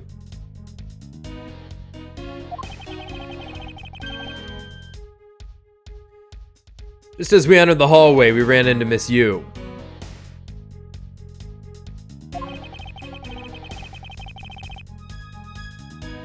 When we heard from Miss Yu that Mr. Faraday was not to be interrupted, that's when Detective Bad told me to stand guard in the hallway, pal.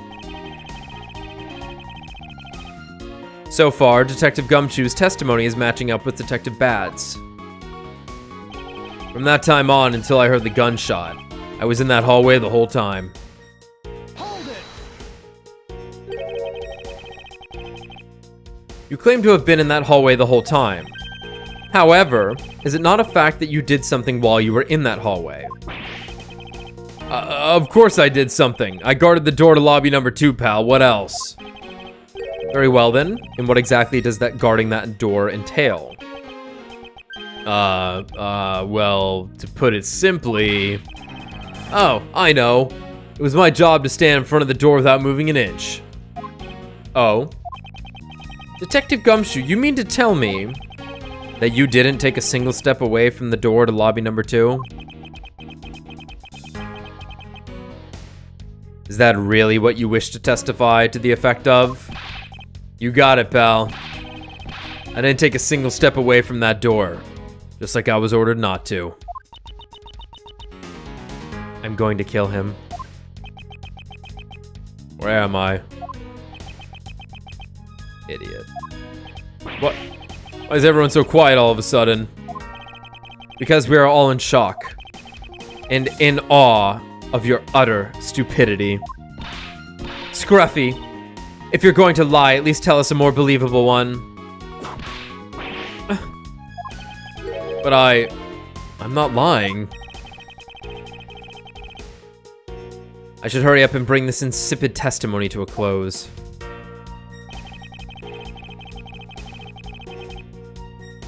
And until I heard the gunshot, I didn't take a single step away from the lobby number 2 door. Hold it.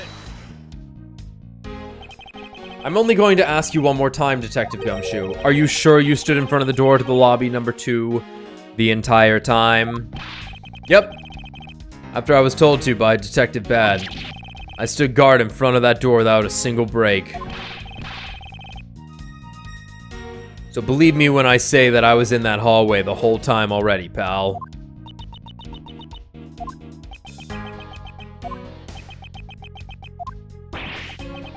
Why did everyone go quiet all of a sudden again?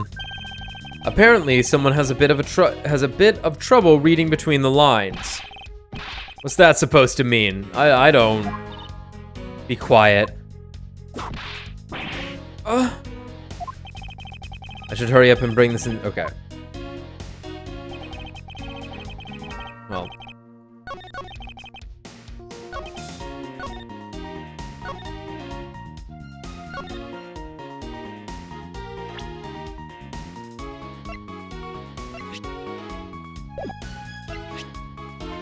Objection!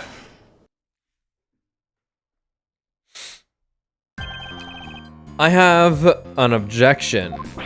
What is it, pal? Detective Gumshoe, I wonder if you might recognize this from somewhere. Hey, it's one of those things. The courthouse special Swiss rolls, right, pal? Precisely. In that case, I suppose that you also recall the sullied hallway bench. Hey, you know what? I think it was probably me that did that. Detective Gumshoe, you can't go around dirtying up the courthouse like this. You inconsiderate, slovenly pig. I promise to clean it up later, I swear.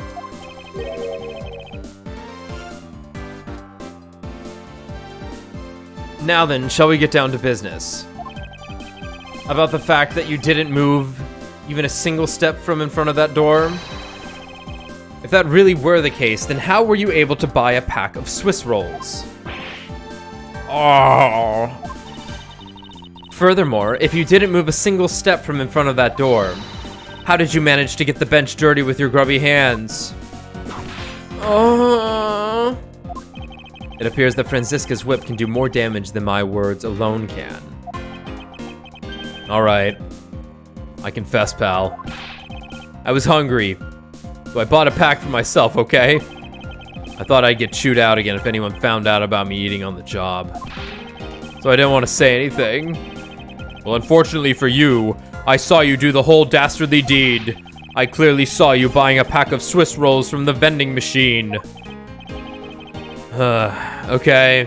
I'm sorry for lying, pals. But that's all I'm sorry for. You got that? Because I'm not holding anything else back.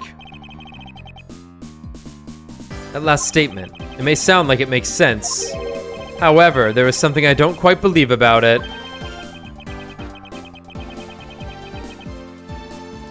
Are you sure you're not withholding further information from us?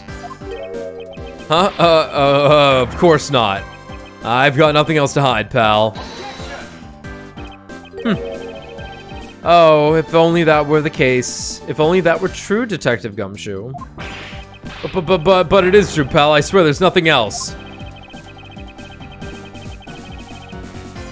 Detective Gumshoe, I'm sure you are aware of the price of a pack of Swiss rolls, correct?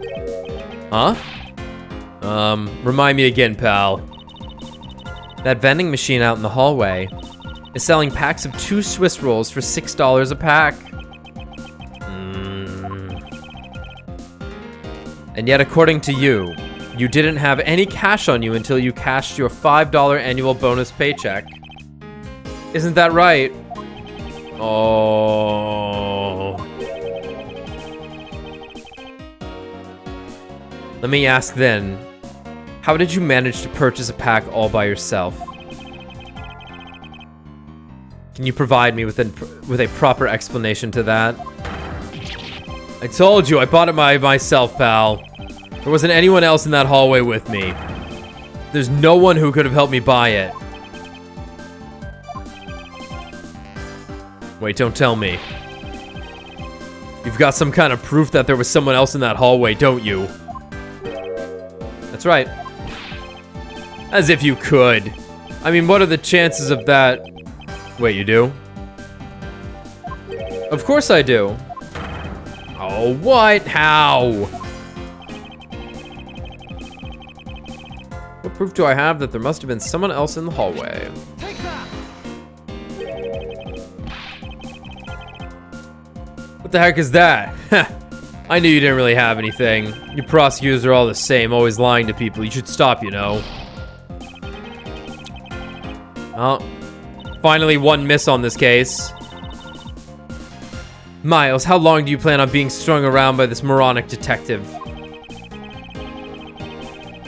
I have no intention of falling for his lie, because there was definitely a second person.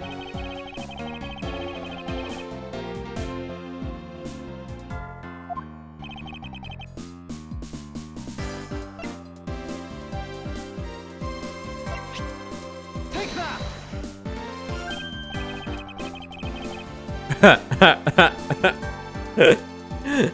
Hey, you showed that to me not 2 seconds ago, pal. At least they're aware. Ah, I think you're under the mistaken impression that I bought this pack of rolls. Wait, if you didn't buy it, then that means you must have stolen it, you thief. What? I would never do such a thing. All you liars are the same. You start out as thieves. You're under arrest, pal. I believe you meant to assert that all thieves start out as liars. And in that case, what does that say about you, detective? Oh. This particular Swiss roll was dropped by a certain someone. Oh. There were 2 rolls in this package. You ate one of them, but you then gave the other one to a certain other person, didn't you? No. No way, pal. You got it all wrong. I ate both of them. Oh my god. Oh! Got you this time, you little shit. Have at thee. It would appear that we've caught you at last. Hey, don't you dare do anything bad to that girl. It would appear that they do know each other after all. So why do you continue to come up to me and kick me? Have I wronged you in some way? I have a name and it's K. K what? Katie's nuts. K Faraday. K Faraday. Are you perhaps Mr. Faraday's daughter? I'm not a you, I'm K. K. You know, good little girls don't kick other people. Especially not hard enough to leave big nasty bruises like the way you do. Well then you shouldn't have put Gummy under arrest, mister. Gummy. My guess is that she's talking about Detective Gumshoe. What a cute nickname you've given him. I call him Scruffy. Gummy didn't do anything wrong. Okay. It appears that I will need to speak with her in a bit more detail.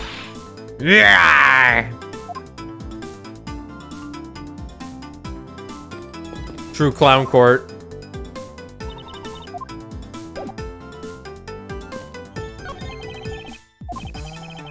Oh dear, what is the matter, Your Honor? I claim to hand down fair verdicts, but I unfairly cast suspicion on the big fella. If this had been a trial just now, I would have destroyed his life. I am the guilty one. We all make mistakes, Your Honor. To err is human, to forgive divine, as they say. Although if you were to make a mistake during a trial, then it would be quite unforgivable. It appears that we've caught you red-handed eating a Swiss roll. Look, I'm sorry about lying to you, pal. And you have nothing else to say? Sure do. It was so fluffy and sweet and big. It was perfection, pal. And totally worth every penny of my bonus.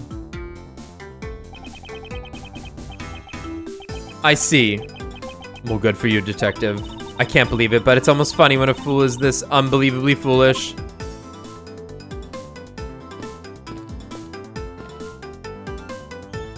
Time to fight a kid. Now then, Kay. She's like a stray cat. I wonder if I should feed her something. Ha! A gun! Hold on. What happens when I give her something horrible? Take that! She swatted it back at me. Arr. Miles, I demand that you do something to calm her down this instant.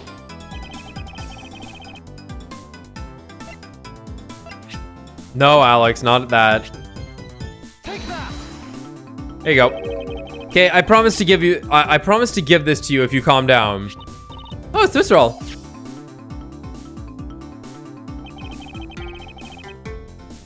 Was that transition necessary? Whatever. It really belongs to you, though, doesn't it? Yeah, I was saving it for Daddy. Oh. Oh, oh, jeez. Oh. Oh, fuck. Oh, God. Your father, he's, don't you dare say another word, pal. She doesn't know yet. Thanks for watching out for me, Gummy. But I already know about Daddy. I overheard the guards talking. About how he's not here anymore. I'm sorry. I'm sorry I couldn't protect him. Okay. I'm not gonna cry. I'm not gonna... I'm not gonna cry. It's all right. Let it all out. Your father just passed away after all. I myself was also involved in a case at this courthouse when I was a young child. A case in which my father, who was a defense attorney, passed away. All of my dreams of becoming a lawyer were crushed into fine ash on that nightmarish day. Even now, the wound festers deep in the depths of my soul. Ever since that incident, I've dedicated myself to locking away every criminal I can. And now to have this happen right in front of me. This child. I feel a certain shared fate. A common bond between us. Miles Edgeworth. What sort of gentleman are you? Are you going to just stand there and watch a lady cry? You're right. Sorry about that. Give her a hug. Okay. Here. How about we use this handkerchief here and dry your little eyes?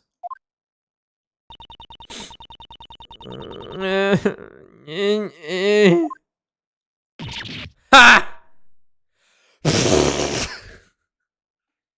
Get his ass. Fucking amazing. Honk. Oh, my cravat! Don't blow your nose on that! I feel better now, thanks.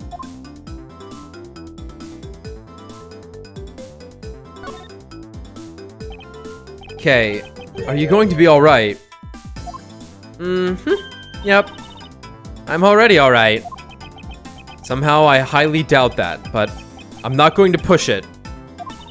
I promised Daddy I'd never cry in front of strangers. And you're a good kid, aren't you, Kay? You always keep your promises, right? That's right. Even if I can't see Daddy anymore, I'm still going to keep all my promises. Dude, you can't keep the Genki down with all these girls who have had their fathers die or disappear. You're a very brave girl, Kay.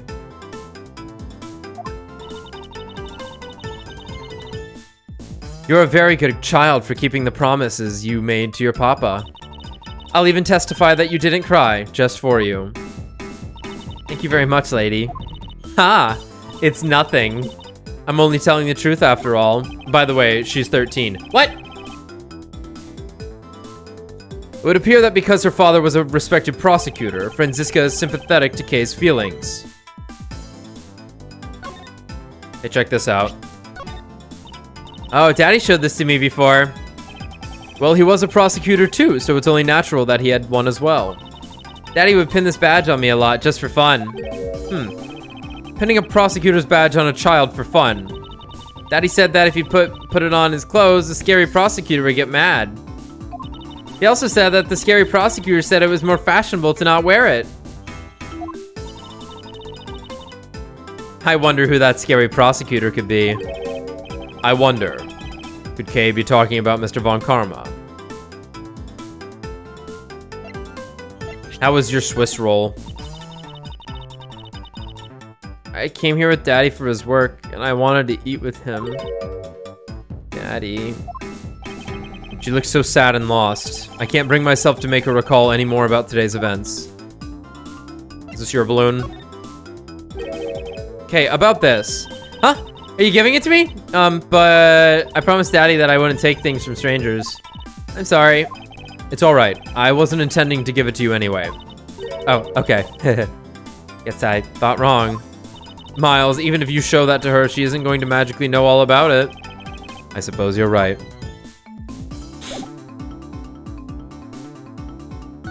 Your father. Okay, what kind of person was your father? Daddy was a hero of justice. His job was to catch all the bad people in the world. So to you, a prosecutor is a hero of justice, huh? I suppose we are, in a sense, as we are the ones who seek guilty verdicts for criminals. Plus, you know what? Whenever I came to the courthouse, Daddy would buy me my absolute favorite treats. Swiss rolls. Oh. I want to be a hero of justice some way, just like Daddy. So I've been working really hard. I see. And what have you been working hard on? I've been working hard to keep all the promises Daddy and I made together. Oh my god, they have a promise book. Am I streaming? No, I'm not. You are not. Here you go.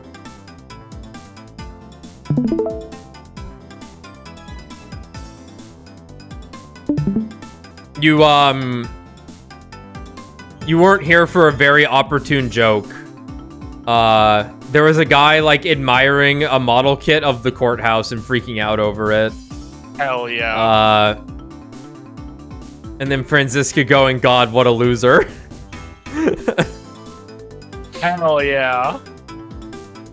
Yeah, do you want the quick rundown on the 50 characters in this case?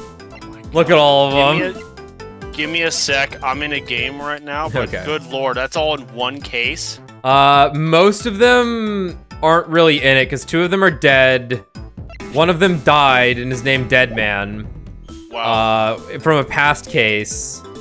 And then another guy showed up but kind of disappeared, so... It's not too many, but it's kind of been like, a lot of fan service, I guess you could say. Cause like you do a cross-examination on the judge, you interview him. Cause it was a double murder that took place in the courthouse on what was supposed to be Miles's first case that he would ever do. And 13-year-old Franziska is our assistant in this case. It's kind of funny. But anyway, a promise notebook. May I take a look inside, Kay? Sure, okay. It appears to be an exchange diary of sorts between father and daughter. Mr. Faraday's writing conveys a sense of what kind of man he was. This little notebook just might come in handy later. Just steal the whole thing. So this is pretty far-fetched, though. You're telling me Edgeworth, like, did not immediately recognize Kay when she showed up in the third case? Like, this is never forget territory, not met her once territory. He is interviewing her. Her father died here. And honestly, she doesn't look that different.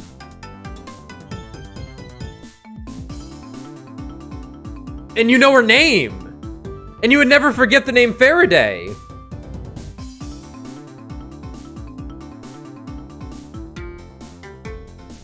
That's bullshit. He would have known it was her right away. Would have known that it was her right away when she showed up in the third case. Unless Edgeworth gets amnesia. Nice. Gay trauma. Thank you for showing it to me, Kay. I hope you'll continue to work hard and become a hero. Just like your father. Okay, I'm gonna try. Hey, Kay, so I'm a detective that catches the bad people, right? That makes me a hero, too. Nope. Yeah, you're really cool, too, Gummy. Yeah, aren't I, Kay? What is with the two of them? I hand down verdicts of justice, so that makes me a hero too. Yes, and thanks to your oh-so-heroic testimony, you almost painted that detective as a vile criminal and sent him off to jail. I'm really sorry about that. Gimme is not a bad man, okay? I'll beat the shit out of you, old man. That poor judge. He's being treated like a vile criminal rather than a hero of justice. It appears that you and Detective Gumshoe are good friends, Kay. Yeah, we're friends. In that case, would you mind telling me a little bit more about him?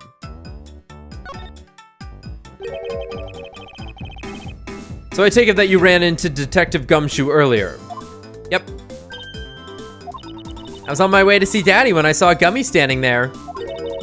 He was just standing in the hallway, staring really hard at the vending machine, so I said hi. And when was this? Huh? Oh, before everything got crazy. How long were the two of you together? We only talked for a little while, and then we went on our own ways. That's right, pal. Kay and I only talked for a little while, and that's it. Oh, which means we have now confirmed that Kay was in the hallway during the recess. Isn't that right? Ah, you got me. What's with all these, like, long exclamations? I told you to stop picking on Gummy, mister. Very well, then. I'll just have to speak with the good detective in private later. I could go for a Swiss roll. Were you the one who bought the pack of Swiss rolls, Kay? Well, I didn't really have a lot of money, and I somehow made $1 out of all the pennies and quarters I had. But that still wasn't enough, and I really wanted one. Come to think of it, she did come and ask me to exchange a handful of change for $1. And that's when you came and asked me to change your money, correct? Yeah, thanks a bunch for doing that, mister. Sure. But let me ask you, even with that $1, you still didn't have enough, correct? Well, that's why... Hey, if you bully Kay anymore, I'm gonna have to arrest you, pal. Need I remind you that you're the one already under arrest? I sense that Kay is going to be less than forthcoming with this question. Sorry about your roughly thing. Yes, well, now that it's positively drenched in your nasal mucus. Don't worry, Kay. I have a spare. So here, you can have this one. He looks so much cooler without it on, holy shit. But Daddy said, never take things from a stranger. It's one of the promises you made in your promise notebook, correct? Can we read it? Promise 1, never take things from a stranger. Promise 2, never go anywhere with a stranger. Promise 3, always greet people with a smile, even people you don't know. Promise 4, never cry in front of strangers. Promise 5, always try your hardest to learn about things you don't understand. Daddy's job is to make sure that everyone follows the rules. Kay, be a good girl and promise that you'll keep your promises to me, okay? Love, your daddy.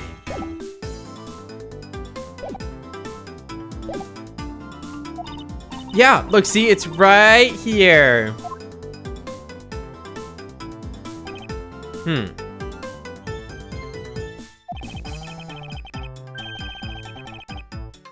Alright, then I'm not giving this to you, I'm merely allowing you to borrow it.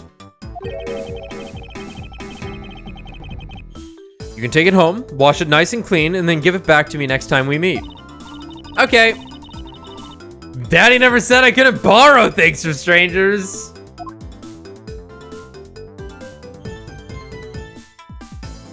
He has a spare. Now then, Detective Gumshoe. Uh-oh.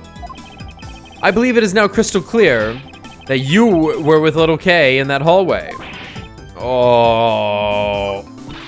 I told you to stop being mean to Gummy. Miles Edgeworth, there is still something you have yet to resolve. I beg your pardon. You still haven't offered an explanation for why that man would lie to us. That's... well... Gummy... Don't tell me you lied for my sake. Hey, don't worry about it, Kay. Everything's gonna be okay. Ah, so that's why.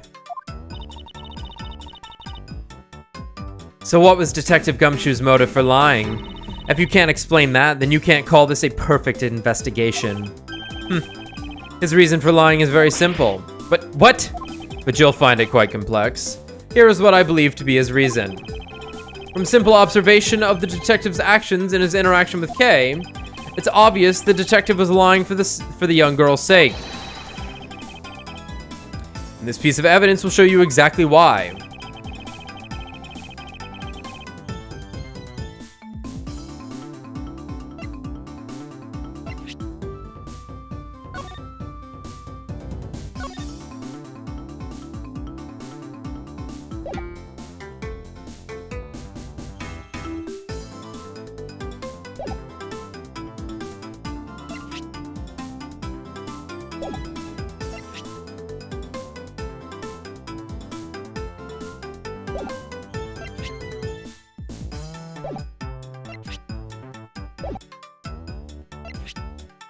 Balloon? This is that piece of evidence. Okay. Doesn't add anything to conversation. I don't get what you're trying to say with that, or do you just like showing it off? Are you gonna give that to me, mister?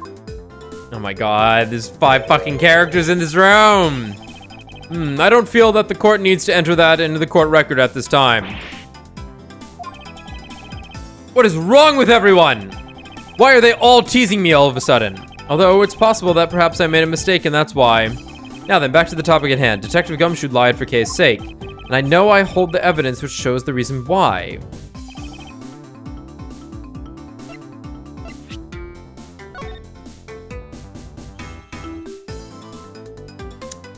I'm gonna guess it's the promise diary, because I guess she took money from him. Take that. Yeah. Mr. Faraday and Kay's promise notebook. How does this explain anything? If you could take a look at this page, it's clearly written that Kay should never take things from a stranger. When Detective Gumshoe heard about that promise, he tried to cover for Kay. What a foolishly foolish fool's full of a foolish reason for a fool! Oh! Gummy, you lied because of me, didn't you? Because I'm your friend, Kay, that's why. Gummy! At long last, Detective Gumshoe, can you please tell me the whole truth now? Guess there's no beating you, huh, pal? Okay, I'll spill the goods. I've been standing guard for a while. I was getting really hungry, and that snack vending machine was taunting me. But all the cash you had on you was $5, and that wasn't enough to buy anything, right? How do you feel about an annual bonus of $5?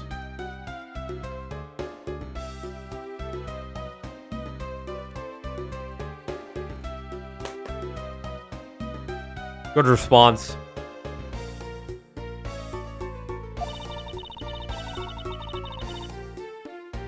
After all, the cheapest item in the machine is a $6 pack of Swiss rolls. Yeah. Then, like an angel from heaven, Kay showed up. I was thinking about sharing a snack with Daddy. So I wanted to buy a Swiss roll, but I only have about $1 in coins. So we pulled my $5 and her $1 together. And bought a pack of Swiss rolls together. But I was worried about breaking one of my promises. So then Gummy said, Mr. Faraday's one scary guy when he gets mad. Don't worry, you won't get in trouble if I don't tell, right? Besides, you bought it with me. So you didn't really get it from me, you know? You told me it'd be okay. And you gave me a whole roll to save and give to Daddy. Who knew that Scruffy could be so considerate? Indeed. Detective, I take it that you then sat down on the bench and ate the rolls together. Yeah, we split the other roll and ate it right then and there. The sweet taste of that cake's chocolate. I'll never forget it as long as I live, pal. Anyway. Okay, I believe this also belongs to you. Oh, that's from the balloon I popped. It's bad manners to leave garbage laying around, Kay. I'm sorry. Well, I guess I can't blame you for not throwing this one piece away. It was sitting high up on a windowsill where you couldn't see it. So just this once, I forgive you. But that balloon, I wanted to surprise Gummy a little, so I popped it on purpose. Wow. And because of me, Gummy dropped his half of the Swiss roll. Wow. Heh. Wow. You really got me there, pal.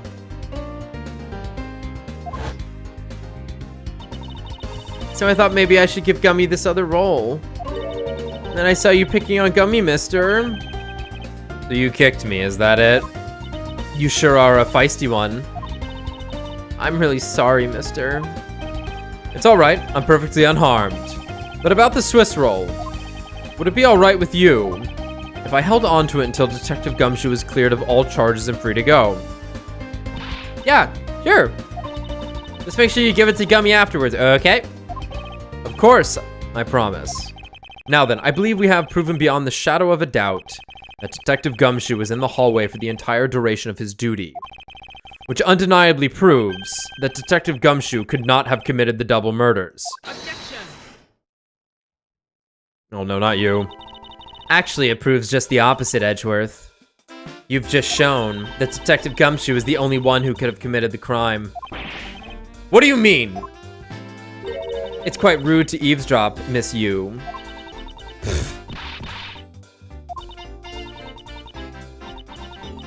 I'm getting lectured on manners by a girl with a penchant for whipping people. What? How dare you talk back with such insolence? You're wrong, lady. Gummy's not the bad guy. Oh, and what have we here? What is a child doing here in a courthouse? Bailiff, please take this child in. Yeah? What? Miss Callisto, you. That girl is Mr. Faraday's. I know. So what? You think just because she's the victim's daughter, she gets to run wild all around the crime scene?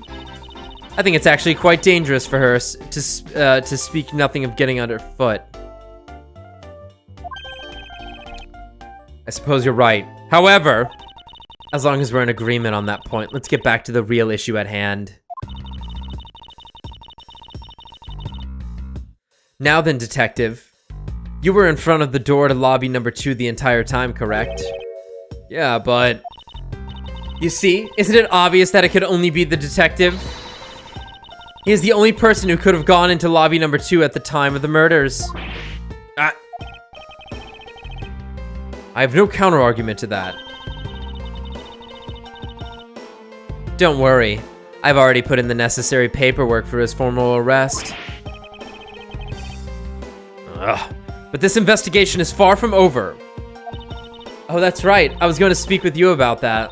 Don't you think it's reckless to talk to the suspect out in the open without a guard? I'm indestructible, so no. Well, as someone with more experience in law than you, allow me to share something.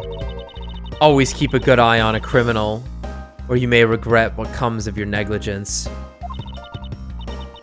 Oh, Miles, I can't believe you're letting this woman lecture you like this.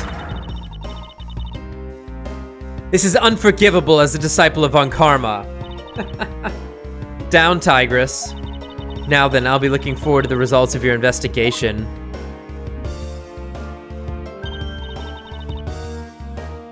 So, we're back to square one. Actually, this is our last chance. I can tell that if we fail to solve this case, Detective Gumshoe will be formally charged under all of the circumstantial evidence. This investigation is not over yet. There is still one location we have yet to inspect. It's where Detective Bad and Miss Yu were at the time of the crime. Lobby number 1.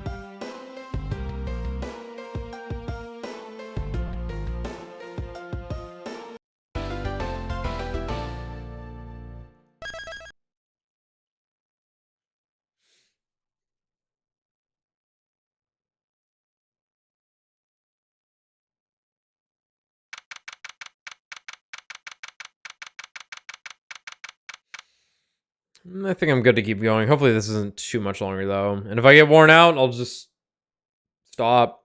Whatever.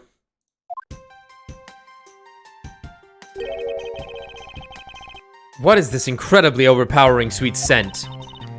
It smells like flowers. Uncle Bad! Is this it? Isn't that Detective Bad and Kay over there? Looks like she managed to escape the bailiff. The fuck is that? Oh, it's perfume. No, that's not quite right. Too bad. But it's so pretty. I think you're still a bit too young to be wearing that. Since you found it, I guess I can let you keep it. Thanks, I'll treasure it always. Those two seem to get along rather well. Oh, here, I've got something else for you. Yay! Thank you, Uncle Bad. Hey, you're right, one of these is gummy. Gummy? Oh, you mean gumshoe. Gummy is. He was trying to be nice to me because I was gonna get in trouble. And then he got in trouble because he lied to protect me. Gummy. I know he didn't kill Daddy. Don't cry. Faraday would be sad if he saw you crying. I'm not crying. I'm not! Okay. Oh, it's the mister from before and the lady too. Don't you think it would be a good idea to go home for the time being? You're not involved in the investigation, so it's for the best if you do. Actually, I'm Uncle Bad's assistant. So I'm related to the investigation. Is that so, Detective Bad? Yeah, I guess. What? You were just scolding us like kids to not mess up the crime scene. And now you let this child run free? Why? People are free to investigate things outside of the actual crime scene. You also had a few things she wanted to look into. Got a problem with that? Grr.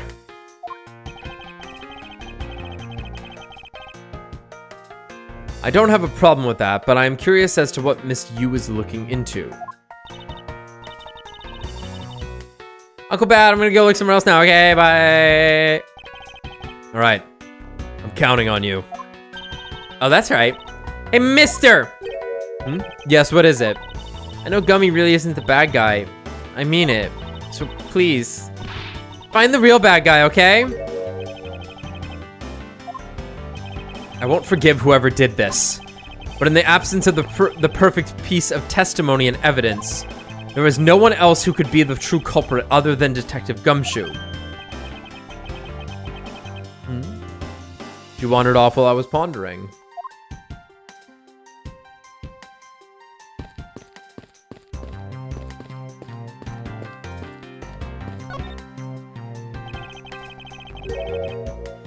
Detective Bad, what exactly was Kay searching for? Nothing that concerns you, boy. Oh, and I suppose it has something to do with Kay? It does, because she's Faraday's daughter. Anyway, hurry up and get to the point. I don't have time to waste.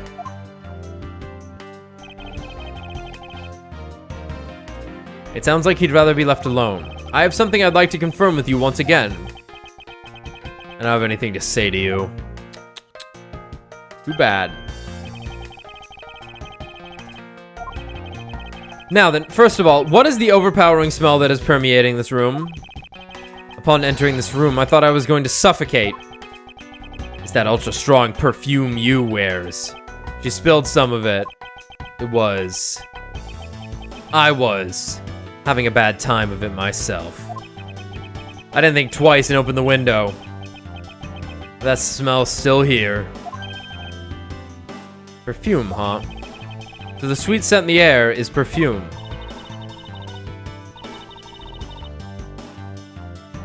Well, it's giving off quite a stench. I bet it's some cheap no-name brand.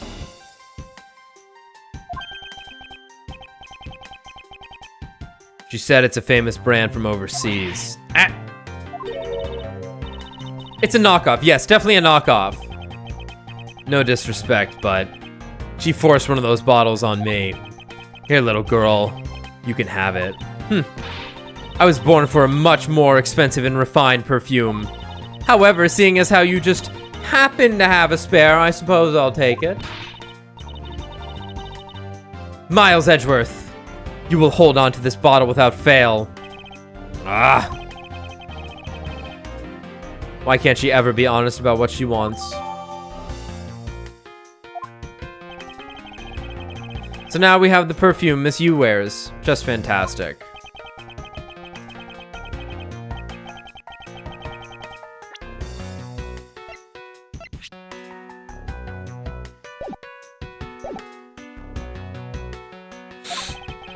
Actually, I still have a few other things I wish to inquire about.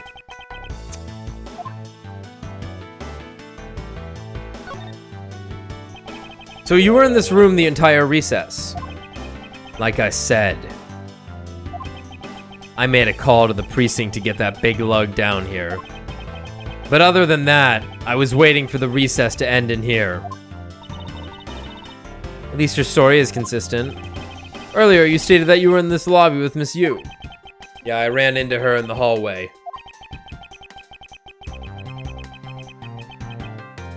She said she wanted to talk to me about something, so we came in here.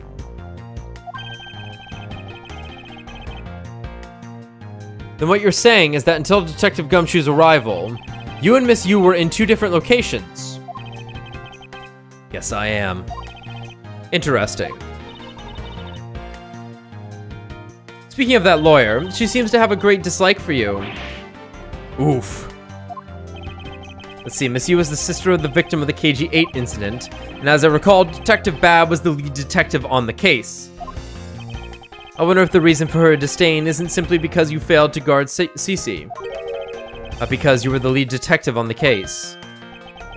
You knew? I also know that today's trial involving the Kodopian Embassy staff member is being referred to as the second KG-8 incident. Now then, Detective, I believe it's time you were honest with me and told me the truth behind your relationship with Miss Yu and Mr. Faraday, and the KG-8 incident. Fine.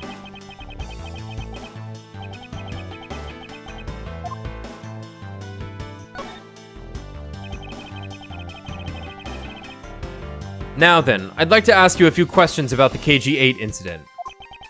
It's not exactly a happy story.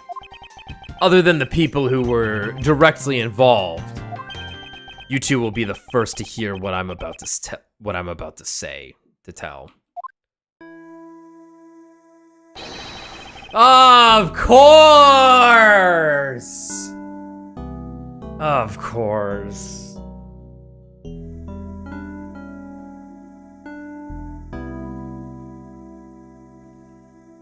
Hey, Brad. Are you there? Yeah. How good is your 4Kids Sanji impression? Oh my god, I don't even remember what he sounds like. Yeah, it is truth. Yeah, he kind of sounds like Sylvester Stallone. I feel. Shit. Because this guy just whipped out a fucking lollipop instead of a cigarette from his mouth. The honest truth behind the KG-8 incident. Yeah, like, I don't really remember. Does he have like his nose plugged? Yeah, he's kind of... Faraday, you and I. As you already know, we three were involved with the KG-8 incident. Faraday and I, we were originally on the trail of a smuggling ring. You mean the smuggling case involving one of the Amano Group's secretaries? Oh, that woke me up, suddenly having to do a 4Kids voice. Hey, sir. Yeah, I don't know. Like, I'd have to listen to it again. That trial was just a front. A facade. I know how Yeah. 4Kids Zolo sounds. Luffy! Yeah. Good to see you, buddy. Who did he also voice? Guts. It was Guts. That's right. It was Guts. 4Kids Zoro is Guts. So it's the. Oh, that really hurt. What am I doing here? Which one of you is Goku? What are any of us doing? Gaston, you fuck! Why aren't you dead? But anyway, yeah. But the case became tainted. All because the witness who was going to testify about the Amano Group's ties to the smuggling ring, CCU, was killed. Then what became of the secretary who was arrested? I haven't been paying attention. It's taking all my energy to do the voice. Okay, all right, we knew this. His name was Colin Devore. To be honest, the guy didn't know a thing about the smuggling ring, but he confessed to knowing about it anyway. Devore was probably being intimidated by the big boss man. Just another scapegoat. The boss man of the Amano Group. He can't seriously mean Mr. Ernest Amano. That can't be right. It's probably just Detective Bad's personal hypothesis. What is he trying to do, suspecting Mr. Amano of being involved with smuggling? I suppose it would have been quite difficult to secure an acquittal after he confessed. But the man who killed CCU, Manny Cochin, was a completely different person. But since he's already been acquitted once of her murder, Mr. Faraday, how could you have let him go? If I remember correctly, I heard that Mr. Faraday had an important piece of evidence stolen from him. That wasn't Faraday's fault. It was mine. I wasn't vigilant enough. Faraday, Cece, I was supposed to protect them both. Miss Yu did mention that as well, about how Detective Bab was supposed to guard her sister. But even I, who was supposed to protect them, I fell into their trap. What kind of trap? The holes in this jacket are a testament to that trap. You mean you were fired upon? You were shot at that many times? You were shot at that many times in one gunfight? No. Only about half of these are from that case. But the reason I continue to wear this jacket is to remind myself the lessons I learned from the KG-8 incident. I see. I couldn't protect CCU, and the suspect was found not guilty. We had to hit a brick wall. As far as the law was concerned, and that's when she came to the courtroom, the victim's sister. And that's when I first met Callisto Yu. In relation to you. About when you first met Miss Yu. It was on the day the verdict of the KG-8 incident was handed down, was it not? Yeah. Faraday and I, we apologized to her from the bottom of our hearts. It was all we could do, but just saying you're sorry won't bring my sister back, she said. And then she gave me a hard slap across the face. Well, she certainly had a lot of self-control to stop at just a slap. If it was me, not even 100 lashes would have been punishment enough. I suppose not. You said it herself. And she never wanted to see either of us again. But after that, you've seen her many times over, correct? Yeah. Faraday and I, even after the KG-8 incident had come to a close, we continued to hunt down the smuggling ring and got involved in a variety of cases. But it was no use. We cracked so many different cases. But the result was always the same. We couldn't find the real mastermind behind the ring. Is the ring really that big? It was in the pursuit of the ring that we met you once again. It was during another trial related to the smuggling ring. Faraday was the prosecutor and I the lead detective. Took to the witness stand. She appeared out of the blue as the defense attorney.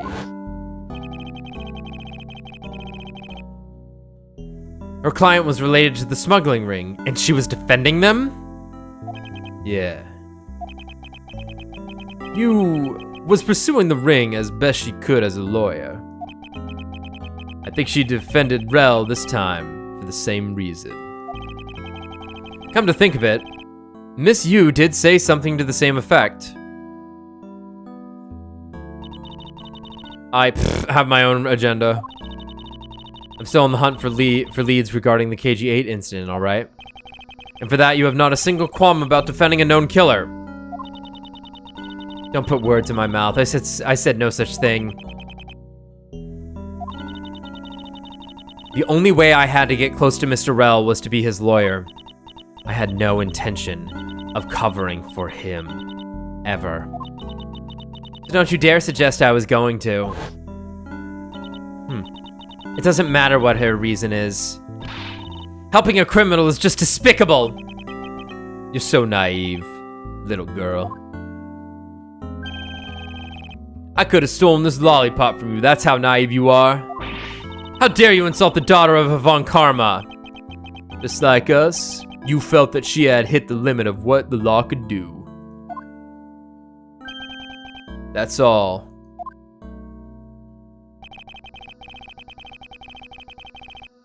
The law is merely a tool. There is no limit to it, only the skill of the craftsman.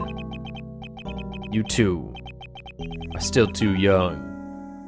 One day you'll know what I mean. Not enough, but enough sidetracking. What matters is that we met you again in pursuit of the smuggling ring. That's all. Relation to Faraday. So what was your relation to Mr. Faraday? You even seem to know Kay fairly well. I met him when he was a rookie prosecutor. Known him ever since. And Kay, I've known her since the day she was born. Faraday and I, we cracked quite a few cases together. But you two seem to have made no progress at all in the Yatagarasu case. Did we touch a nerve? Yeah. I only have one thing to say to you. No one knew more about the Yatagarasu than me and Faraday. That's why I was called upon to testify in today's trial. To prove that Rel was not the real Yatagarasu. Which I would have done if he hadn't turned around and accused Faraday. After the accusation, I was asked to testify, but this time to prove or disprove the accusation. But I guess I won't be doing that either. I sense that there's more to that statement than meets the eye. Perhaps a bit more digging into the Yatagarasu is what's necessary. You claim to know much about the Yatagarasu. Would you care to share what you know with me? What you two should be looking for right now is proof of murderous intent towards Faraday and Rel. I agree, which is exactly why I am asking you about the Yatagarasu. What? The KG-8 incident and this second KG-8 incident. Both of these cases are tied to the smuggling ring. And in both of these cases, the witness who was to testify about the ring was murdered. However, there is one point in which they differ, and that is the presence or absence of the great thief Yatagarasu. Mr. Rel claimed to be the Yatagarasu. However, in the middle of the trial, he suddenly declared Mr. Faraday to be the real Yatagarasu. Then during the recess, they were both killed. Don't you find that to be the least bit odd? Don't you find that to be, yeah. Miles Edgeworth, stop beating around the bush and just spit it out already. I believe that there must be some reason that the two men suspected of being the Yatagarasu were both killed at the same time. A reason? Huh. And so in order to catch Mr. Faraday and Mr. Rel's cold-blooded killer, I feel that I need to learn as much as I can about the Yatagarasu. If it will help you solve this case, then I'll tell you the reason why we've never caught the Yatagarasu. What was that sudden outburst for? You almost made me whip you by accident. But I'll do it anyway. Oh! It still accidentally whipped me anyway. There are 3 main reasons why the Yatagarasu will always be one step ahead. First, the Yatagarasu always knows the exact location of the target object. Second, the Yatagarasu always knows exactly how to disarm the security system. Third, the Yatagarasu doesn't leave a single shred of evidence behind, ever. I see. So those are the Yatagarasu's special traits. Sounds like an incredibly elusive thief. The Yatagarasu has never been caught on tape, never tries to draw anyone's attention, and would never do something as lowbrow as committed murder. That's how I knew that Rel wasn't the real Yatagarasu right away. But you can't use that sort of logic on its own to prove that he wasn't. Listen, little girl. I'm not done talking yet. What's different about this time was that evidence related to the smuggling ring was sent to the police. And the sender was none other than the one who infiltrated the Kodopian embassy. The Yatagarasu.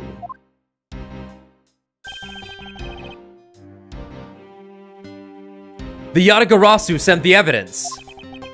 Until now, the Yatagarasu would always publicize any corrupt dealings through the mass media. But not this time. The evidence this time was something only Faraday and I, and a select few others knew about. In that case, how can you be so sure that it was the Yatagarasu who sent it? That's easy. A special card that only the Yatagarasu uses was attached. That's how I can be so sure. And just what sort of card is it?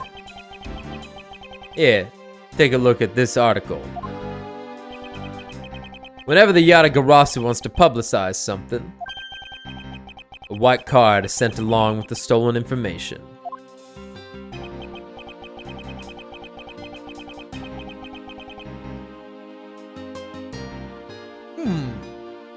But when we questioned Rel about what was sent along with the white card, Rel had no idea what it was. Ah, and that's how Detective Bad knew that Mr. Rel was a phony. Found you, faker. Why'd the music stop? Thank you very much. I have a much better understanding of the Yatagarasu now.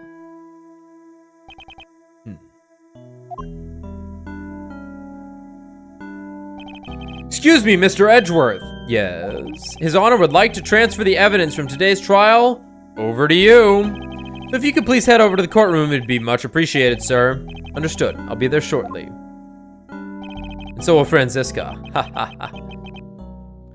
Detective Bad, what does the law mean to you?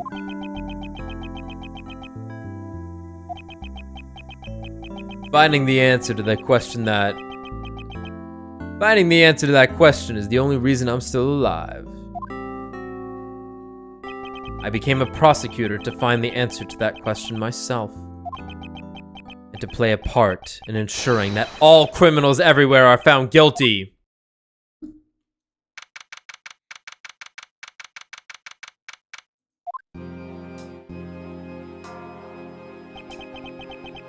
Oh, it's you, Mr. Edgeworth.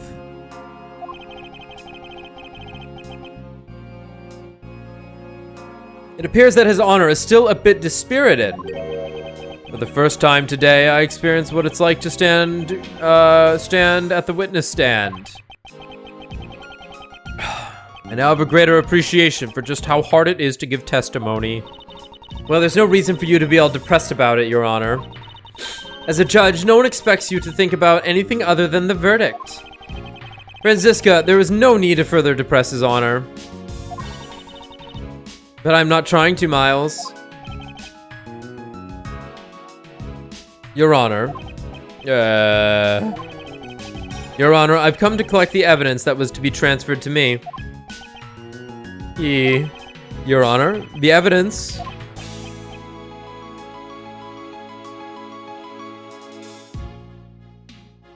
Your Honor. Oh! Yes, can I help you? I'd like to collect the evidence now, sir.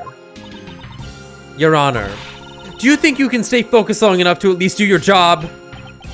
Yes, I'm sorry. And I would expect that. And I would, except that the defense attorney has yet to arrive. She is busy with the investigation, so let's keep this brief, shall we? Very well. In that case, please confirm that all the pieces of evidence are present. Furthermore, the evidence that was used in the murders of Mr. Faraday and Mr. Rell are also included, so please go ahead and use them in your investigation into their case. Understood, Your Honor. Pieces of evidence that were used in the murder of these two men. This could be a very good chance for me to find new leads regarding their case. Maybe even something that will help lead me to the truth. I placed all the evidence over at the prosecutor bench to you. I see, thank you very much. I will go and confirm that they are all accounted for.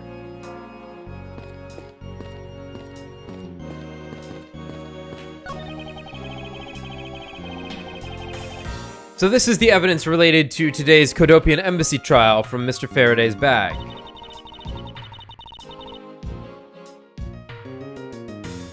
You mean the evidence bag that was on the table in lobby number 2, right? Yes. Finally, we can now take a look at the evidence itself and not just the data about them. Let's be sure to thoroughly examine them while we have the time. She wants to look at the embassy murder evidence too. And why is that? Because I still don't fully understand what today's trial was about. Don't point your crop at me just because you don't know something. And don't you try to order me around just because Papa chose you today. I see someone is still sore about not being picked by Mr. Von Karma.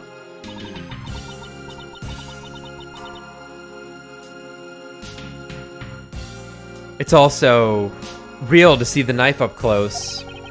So we have the knife, the gun, the envelope. And what's this organizer doing here? Oh, that's right, I completely forgot to tell you! About what, Your Honor? They found Mr. Faraday's personal organizer inside that evidence bag of his. Detective Bad requested it be passed along to you. He said it would help the investigation. Detective Bad said that. What a strange stroke of luck.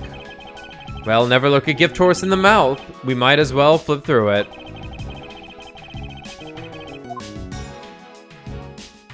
What's in the envelope?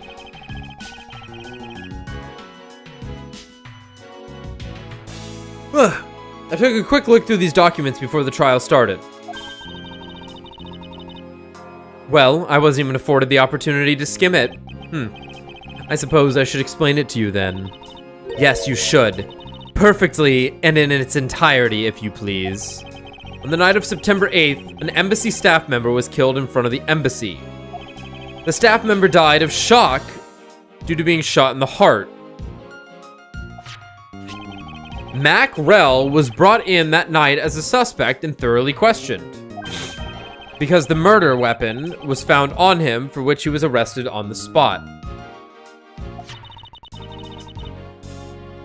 A simpleton of a man, that's what he was. Perhaps he was, for the weapon wasn't the only incriminating evidence we had. Mr. Rell was caught in the act on film by a security camera. He was an even bigger simpleton than I'd thought. I can't believe he didn't notice the security camera. The Codopian Embassy's security system is supposedly very well designed.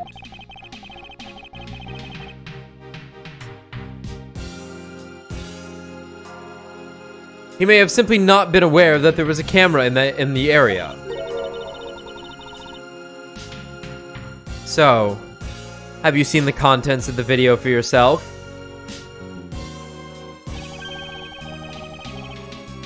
Yes, the surveillance video the security camera took was played during the trial by Mr. Faraday. You can clearly identify Mr. Rell on it. Even the sound of the gunshot was crystal clear. So the footage included sound, huh? I don't think I'd ever want to see the moment of someone's death in real life. Me neither.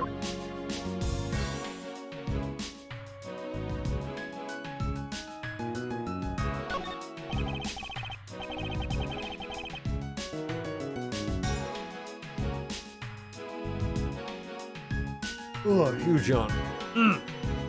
Mr. Faraday's organizer. It appears he was in the habit of using it. It looks like he wrote his strategy for getting Mr. Rel convicted down in here. Page 1 of 4. I've collected the evidence I need to prove that Rel was the killer. Between the handgun Rel had on him when he was arrested and the surveillance tape, I should be able to prove that he was the one. It appears that Mr. Faraday honestly believed that Mr. Rel was the killer in the case. The sound of his handgun going off was recorded with superb clarity on the surveillance video. Nah, it was a balloon. I also have evidence that I can use to prove that Rel is not the real Yatagarasu. It would also appear that he had proof that Mr. Rel was not the Yatagarasu. No matter how he may try to play it, as long as I have the Yatagarasu's key, I can prove he's a phony. If I present it to him in court, it should clear everything up. He apparently also had a very definitive piece of evidence. It's been a long battle. I hope that this will finally bring it to an end. Yes, I believe that Mr. Faraday was well prepared to discredit any claim Mr. Rel may have had about being the real Yatagarasu. And he had a way to prove that Mr. Rel was the guilty party in the embassy murder. This organizer is a clue straight from Mr. Faraday. I'll have to take my time and give it a thorough read later. Already did. Huh? Is that the knife? But it's the key. Look, there's a picture stuck between these pages here.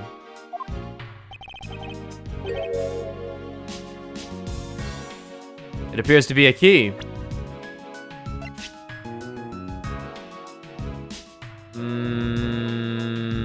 No.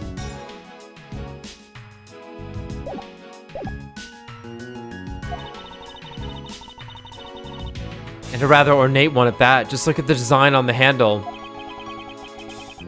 Craftsmanship is superb. Could this be the Yatagarasu's key Mr. Faraday mentioned in his organizer? The Yatagarasu's key. Detective Bad said something earlier. What's different about this time was that evidence related to the smuggling ring was sent to the police. And the sender was none other than the one who infiltrated the Kodopian embassy, the Yatagarasu.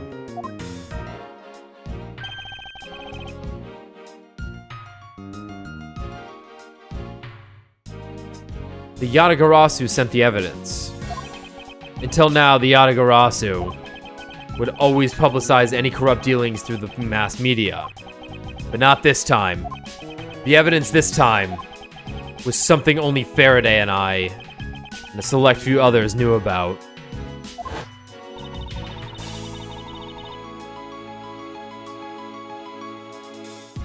Mr. Faraday must have been trying to keep this secret Mr. Faraday must have been trying to keep this secret key safe.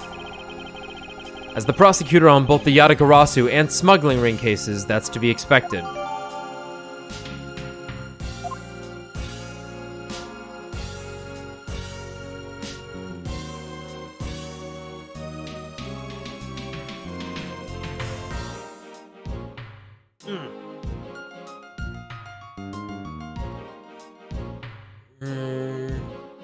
So, did we actually find the... Did we actually just pull the key out from the organizer?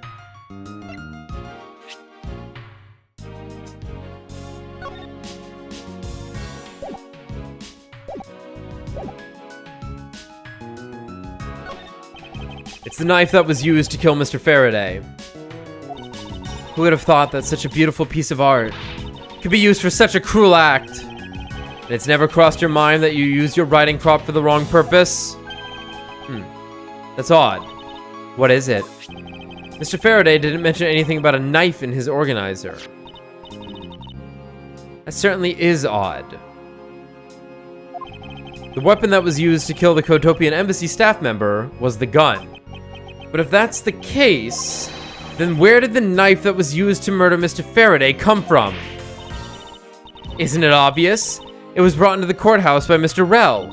That's the only logical conclusion, right? No, because it's not that easy to smuggle a weapon like that in here. Every person who enters the courthouse doors is checked thoroughly for contraband. Furthermore, the suspect was handcuffed, making it impossible for him to bring a knife as large as this inside. In that case, how do you suppose this knife ended up inside this courthouse? I need to think carefully here. There was nothing related to the knife written anywhere in Mr. Faraday's organizer. However, it is a fact that this knife came from Mr. Faraday's evidence bag. Conversely, there was one item listed in Mr. Faraday's organizer that no one has claimed to have seen today. So in order to solve this mystery, I believe I will need to take another good look at the evidence. Miles Edgeworth, can I take the fact that you have yet to answer me to mean that you don't have an answer for me? Actually, I do know the answer, Franziska. What? Then what is it? One of the pieces of evidence we've been holding has been hiding a secret of its own. And it was through this piece of evidence that the knife was brought into this courthouse.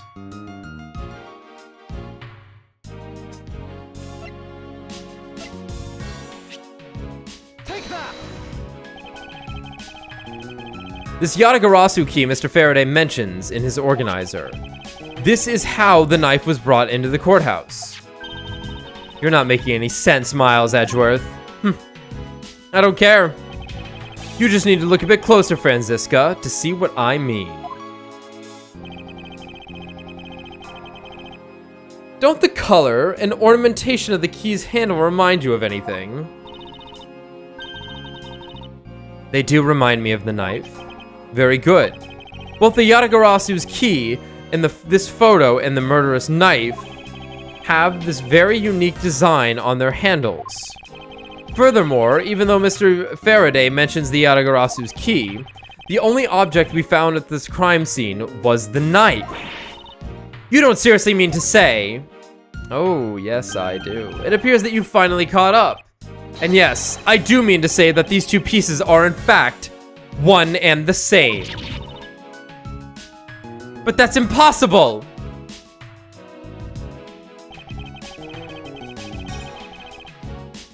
Even if that is what you believe, we should still investigate this possibility. Now then, let us examine this knife in a little more detail. Oh, look at that, that wavy design. Okay, you couldn't actually see that. We couldn't actually check the knife until now.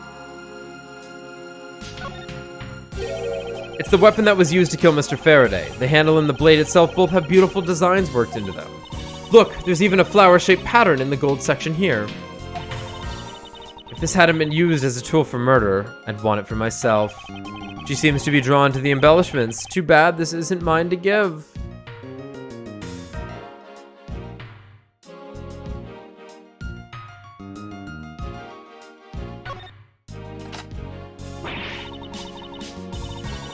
Cool. I can't believe it turned into a key. To think there was such a trick to this thing. So the weapon used to kill Mr. Faraday is actually the key the Yatagarasu stole. This piece of information is more critical than anything we've learned up until now.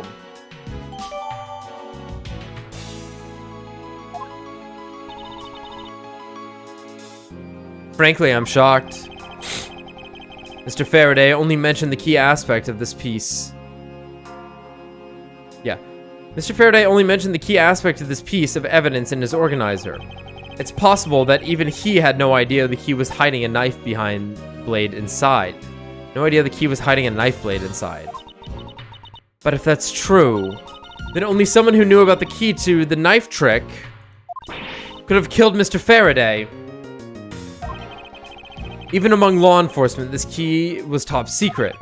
We're looking for someone who knew even more about the key than even Mr. Faraday. Meaning that the only person it could be is the one who sent the key in the first place. The great thief Yatagarasu.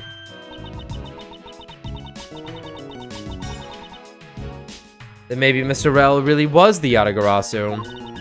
And he was the one who killed Mr. Faraday. Isn't that one possible scenario? No, not really. Especially since Mr. Faraday was absolutely convinced that Mr. Rel was not the Yatagarasu. Besides, as Detective Bad said earlier, but when we questioned Rel about what was sent along with the white card, Rel had no idea what it was. I see. Alright then, I guess the person who knows the trick behind this key is someone else, and that person is the real Yatagarasu. Seems that this key is truly the key to solving this case.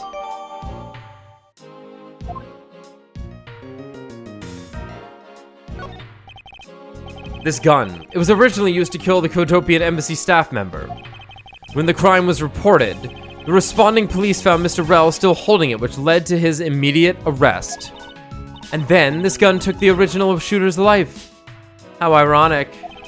Indeed. There doesn't seem to be anything else we can learn from this piece of evidence. That's odd. We're short one piece of evidence. And the piece that's missing is the surveillance video that was played in court. The surveillance video? How could a piece of evidence just disappear? Where did it go?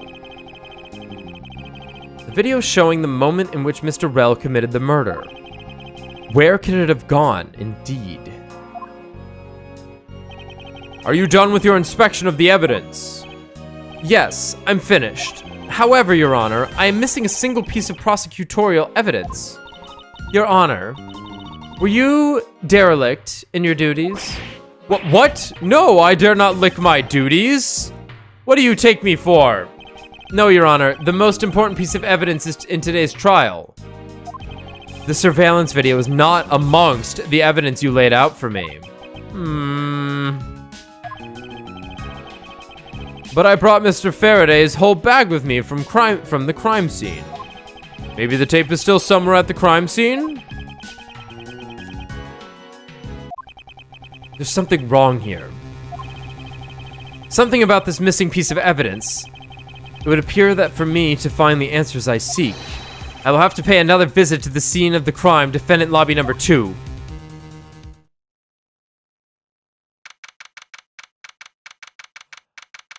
Oh.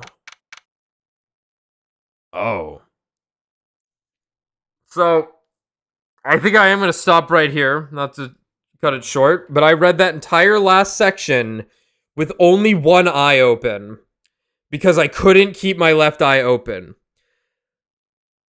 This is some fucking cure for insomnia shit with this case. Good lord. I'm not even out of breath. I'm just bored. I'm just tired and bored of reading all this.